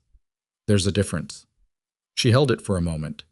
Then she looked away and something in her posture released, fractionally, in the way that things release when they've been held for a very long time, and the person holding them finally accepts that the weight doesn't have to be carried alone. Ellison wants me to testify, she said, when it goes to trial. She'll want me too. I know. A pause. Will you? Yes. She nodded once, as if that confirmed something she'd already assessed but needed stated out loud. Sadie said from the floor, Are we going home? They both looked at her. Not yet, Claire said. Another week, maybe 2, until the security picture is clearer. Can Ranger stay? Grant looked at the dog, still draped improbably across Sadie's lap, with the contentment of an animal that had made a unilateral decision about where it belonged. Ranger goes where he decides to go, Grant said. I've never been fully in charge of that. He decided, Sadie said. Apparently. Claire watched them. Something moved across her face. Not quite a smile, not quite something else. Relief in a form that didn't have a clean word for it. I have 2 weeks of financial documentation to organize for Ellison's team, she said. Physical records from things I kept off-system at home. I need to go through everything and annotate it for the prosecutors. I can help with the organization, Grant said. I've read enough logistics documentation to know how to build a coherent record sequence. She looked at him. You don't have to do that. I know. A beat. Okay, she said. They worked through the afternoon at the kitchen table, Claire with her files and her precise margin notes, Grant with his notepad building the annotation framework, Sadie doing her history reading in the living room with Ranger immovably in place beside her chair. Carver moved in and out with quiet efficiency. The afternoon light shifted through the windows in its slow way. At 4:30, Ellison arrived in person for the first time. She was shorter than Grant had imagined from the phone, compact and unhurried, with the kind of face that settled into neutral and stayed there by default. She shook Claire's hand first, then Grant's. Cook's cooperation agreement is being formalized, she said, sitting at the table without preamble. He's given us enough to support arrest warrants for 3 additional individuals connected to Vail's operational network. 2 in North Carolina, 1 in Virginia. She opened a folder. Vail's asset freeze is in place. His lawyers filed the suppression motion this morning, as expected. We'll have a response in front of the judge by Friday. The chain of custody argument, Grant said. It's their best move. It's not a good move, but it's their best one. She looked at the annotated files on the table. This is what you've been working on? The physical records from Monroe's home system, Grant said. Everything she kept off the Foundation's network. Ellison looked at Claire. This is going to matter. The prosecution needs multiple corroborating document streams. If they punch a hole in the storage unit chain, this becomes the primary. I know, Claire said. That's why I kept it. Ellison looked at her for a moment. The same kind of full filing assessment that Grant recognized from Holt earlier. You built a good case, she said, under significant pressure and without institutional support. That's not nothing. It's also not finished, Claire said. No, but it's moving. Ellison looked at the files again.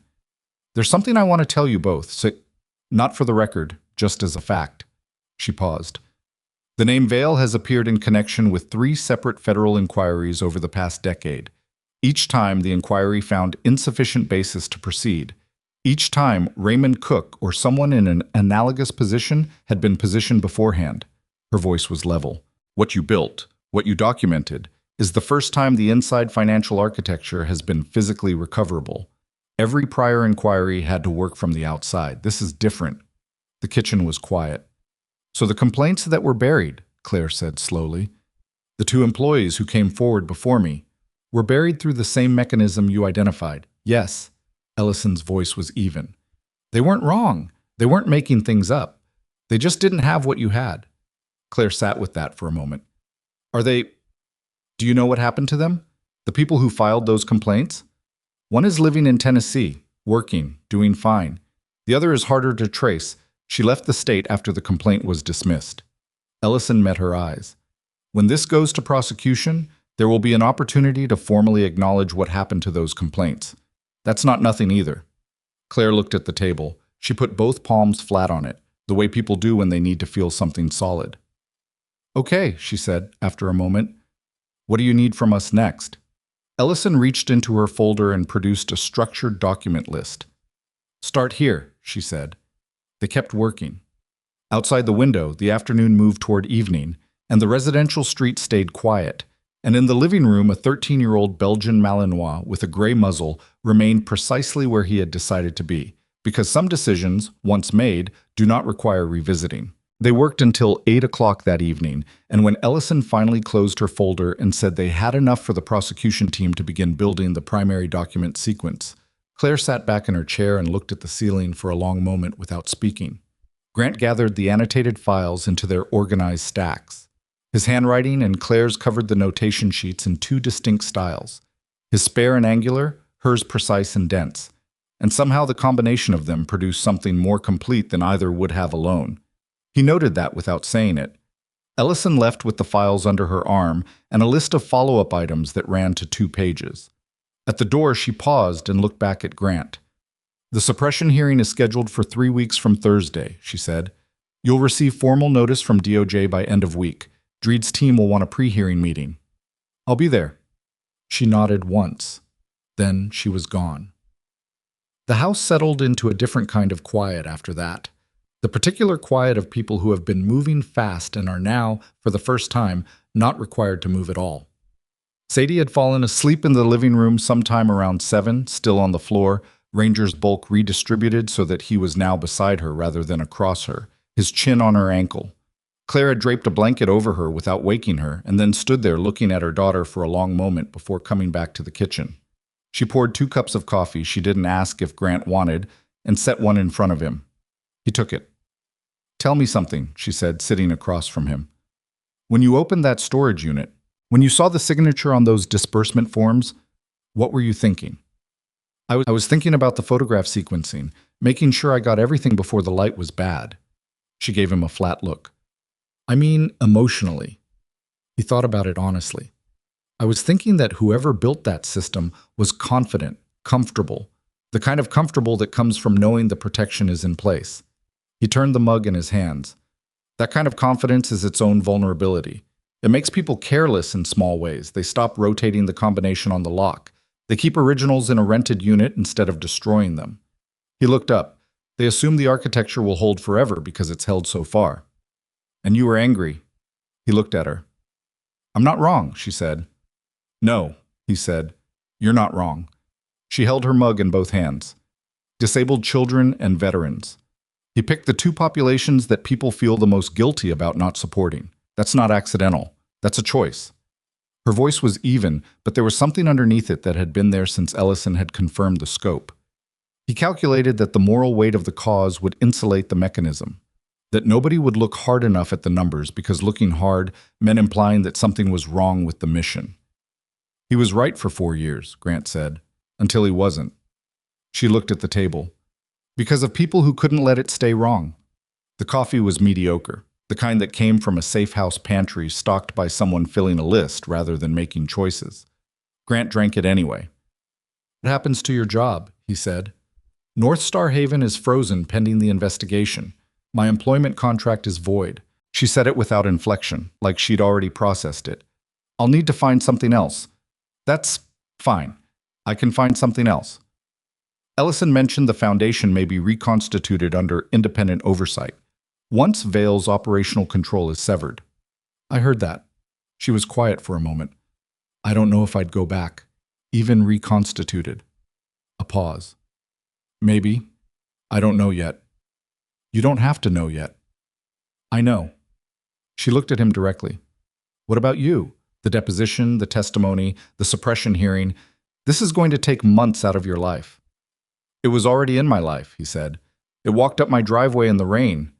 She almost smiled at that, just the edge of one. I'm going to make a real meal, she said abruptly, standing up. Whatever's in this pantry, I need to do something with my hands. He stayed at the table and listened to her move around the kitchen, opening cabinets, running water, the sounds of someone who cooked with purpose rather than inspiration. It was ordinary in a way that felt earned. He sat with his mediocre coffee in the kitchen of a house that wasn't his and let the ordinary exist around him without trying to do anything with it. 3 weeks later, the suppression hearing lasted 4 hours.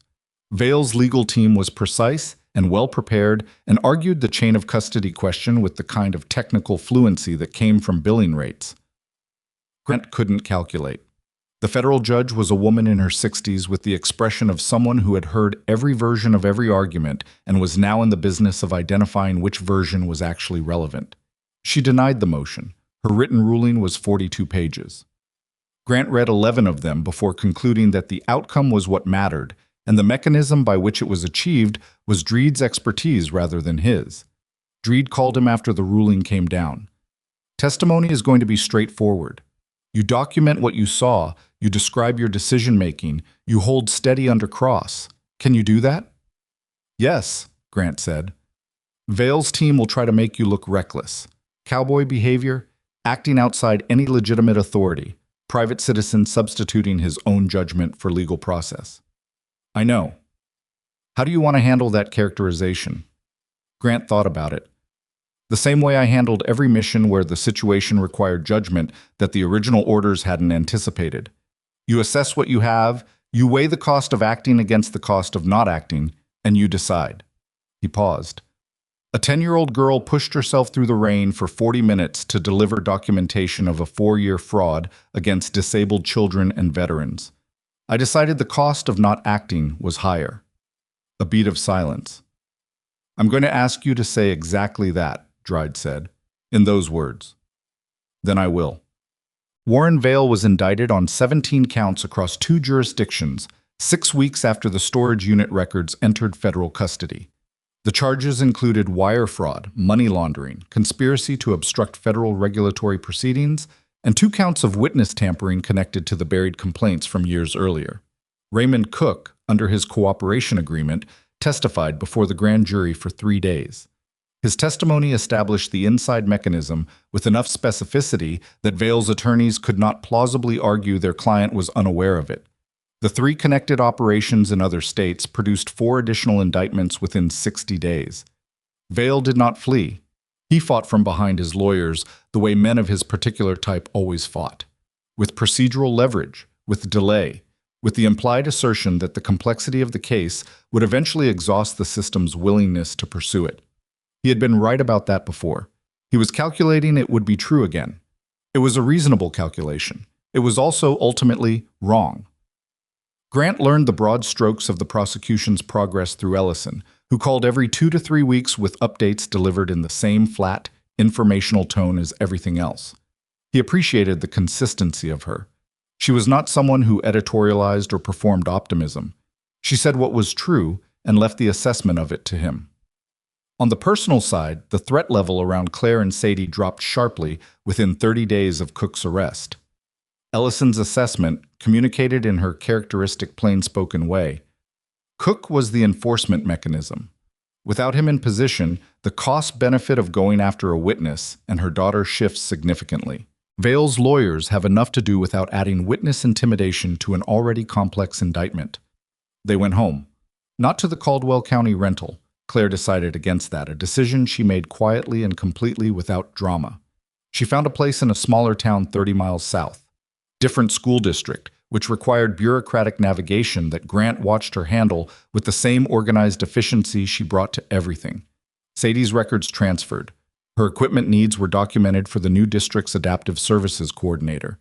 Grant helped with the move. Not because Claire couldn't manage it, she clearly could, but because there were things he could carry that she couldn't, and because Sadie had asked him directly with the uncomplicated directness that had become familiar. "Can you help us move?" she'd said on the phone 2 days before the date. "Yes." "Ranger 2?" He'd looked at the dog, who was sitting near the workshop door, in the particular way that meant he was aware something was being discussed. "Ranger 2, he said. "What?"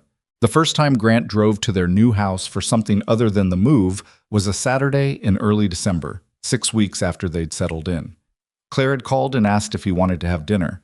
She'd framed it as a practical thing. She had made too much soup for 2 people, which he suspected was not true, but accepted as a usable premise. He drove the 40 minutes through the back roads with Ranger in the passenger seat. The dog had his nose at the cracked window the whole drive, cataloging the cold air in the way he'd always done. Systematic, thorough, undistracted by the fact that most of what he was smelling was just pine trees and someone's chimney smoke. The house was a small ranch style with a ramp built onto the front entrance. New construction, still smelling of fresh lumber. Claire had specified it in the rental agreement. He noticed the quality of the ramp as he walked up it. Solid, correct angle, non-slip surface. Someone had built it right. She opened the door before he knocked. "I heard the truck," she said. "I noticed." She looked different than she had in the safe house.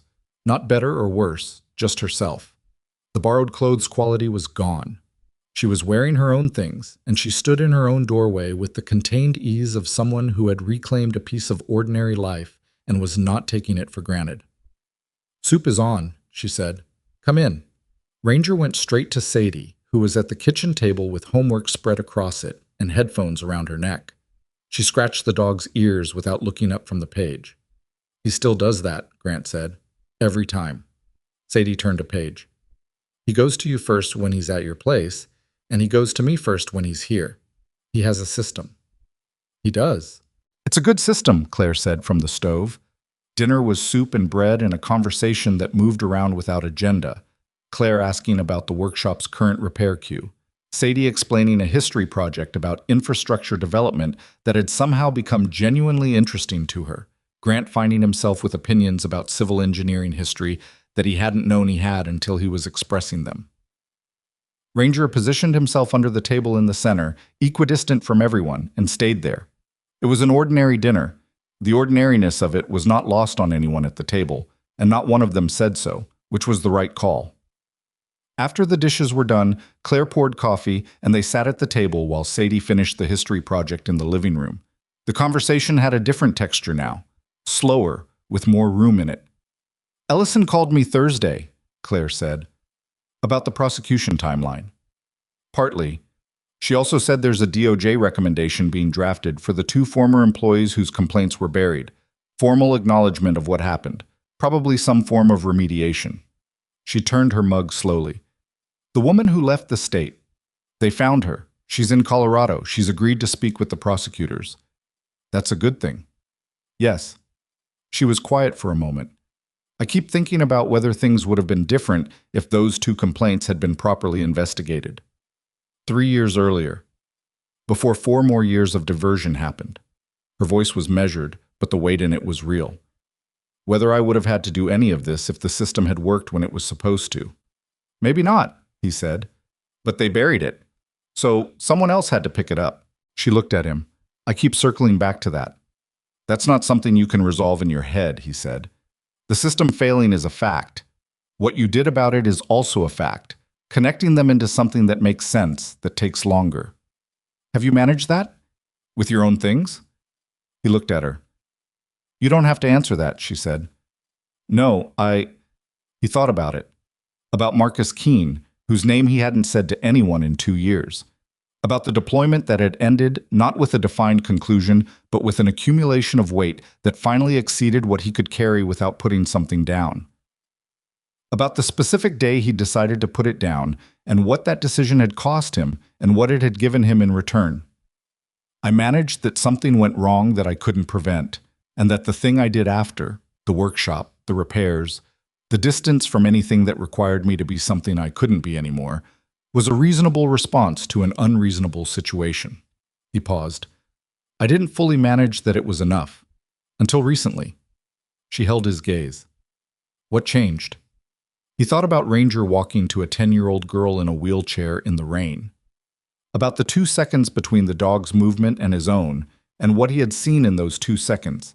Not a mission, not a problem to solve, just a kid who needed someone to not look away. Someone showed up, he said. Claire was quiet for a moment, then she nodded. A small movement that said she understood exactly what he meant and wasn't going to make more of it than he'd offered, which was the right response, and probably why she'd gotten 11 of 12 honest answers from him over the past several weeks, when most people in his life had gotten 1 or 2. A sit? The formal offer came in January. Ellison brokered it, which surprised him initially, and then didn't. She had her fingers in multiple connected channels, and the organization that approached him, a nonprofit focused on veteran and disability adaptive services, connected to a federal grant program that operated independently of anything Vail had ever touched, was one she had been in contact with for other reasons. When she mentioned Grant's name and what he'd built in Pine Hollow, the conversation apparently moved quickly. The letter arrived by certified mail and described a program director position for a new adaptive mobility initiative. The mandate was specific: develop a workshop-based program where veterans with mechanical and fabrication skills built and customized adaptive equipment, wheelchairs, hand cycles, modified vehicles, for disabled individuals and families who couldn't access or afford standard services. Federal grant funding, independent oversight board, facilities to be established in a location to be determined in consultation with the director. He read the letter twice at the workbench in Pine Hollow. Then he set it down and went back to the chair he was repairing, a power wheelchair with a controller module issue that had stumped the family's regular service provider, and worked through the problem for 40 minutes before the solution presented itself. He documented the fix in his repair log with the same systematic detail he brought to every job. Then he picked up the phone and called Sadie. I need to tell you something, he said, and I want to tell you first because… He stopped. Because you were the start of it. She was quiet for a moment. The program offer. How do you know about that? Ellison told my mom, and my mom told me 3 days ago. She said you'd call when you decided. A pause. She said not to pressure you. Are you pressuring me? I'm not saying anything, Sadie said. I'm listening. He looked at the repair log on his bench, at the workshop around him, the tools on the pegboards, the parts on the shelves, the 3 chairs in various states of completion, the empty corner near the heater where a dog's bed still sat. I'm going to say yes, he said. A silence on the line, then, okay. That's all you've got? I've been waiting for you to figure this out for 2 months, she said. I'm not going to perform being surprised. He laughed. It came out more fully than he expected, which surprised him, and apparently surprised her too, because she went quiet for a moment. It's good to hear you laugh, she said. It was very direct and completely unself-conscious, the way she said most things, and it landed without any of the awkwardness it might have carried from someone else. Yeah, he said. It is. He called the program contact the next morning and accepted the position. The facilities conversation began the following week and concluded, after 3 rounds of discussion, with a location in a community 2 counties over from Pine Hollow, close enough to his existing supplier relationships to make sense, far enough to represent something new.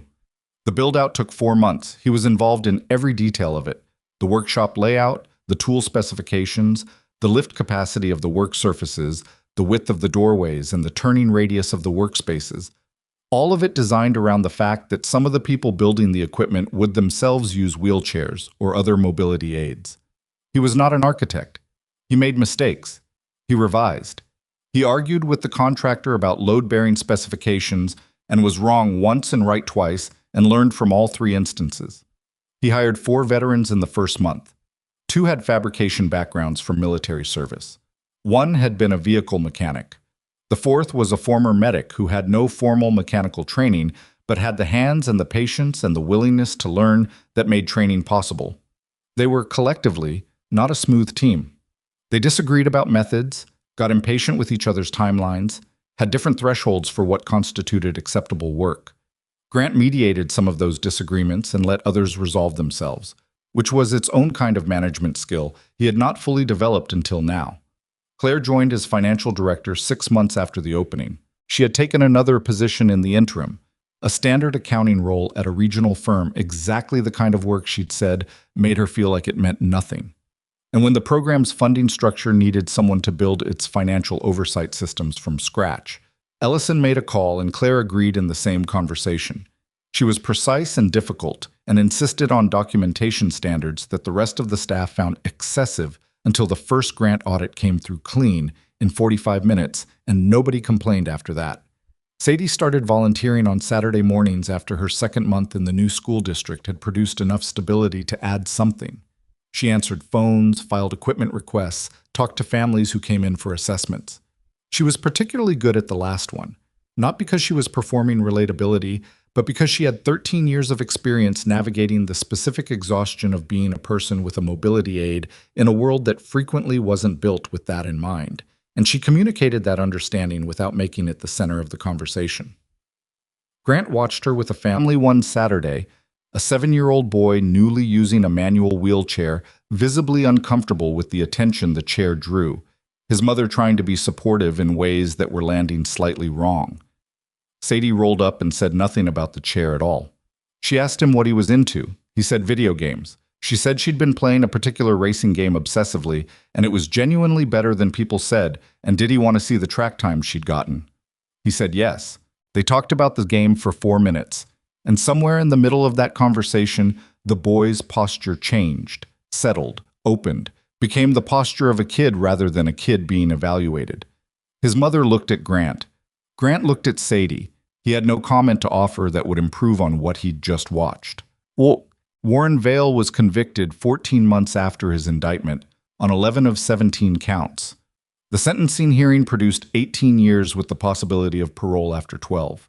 His lawyers had filed 7 motions, 3 appeals of preliminary rulings, and a Hail Mary attempt to have the physical evidence excluded at trial that the presiding judge dismissed in 4 sentences.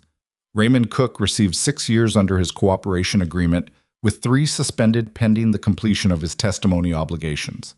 He had given the prosecution everything they asked for, including names and transaction records connected to Vale's previous operations in 2 other states that produced 3 additional convictions in the following year.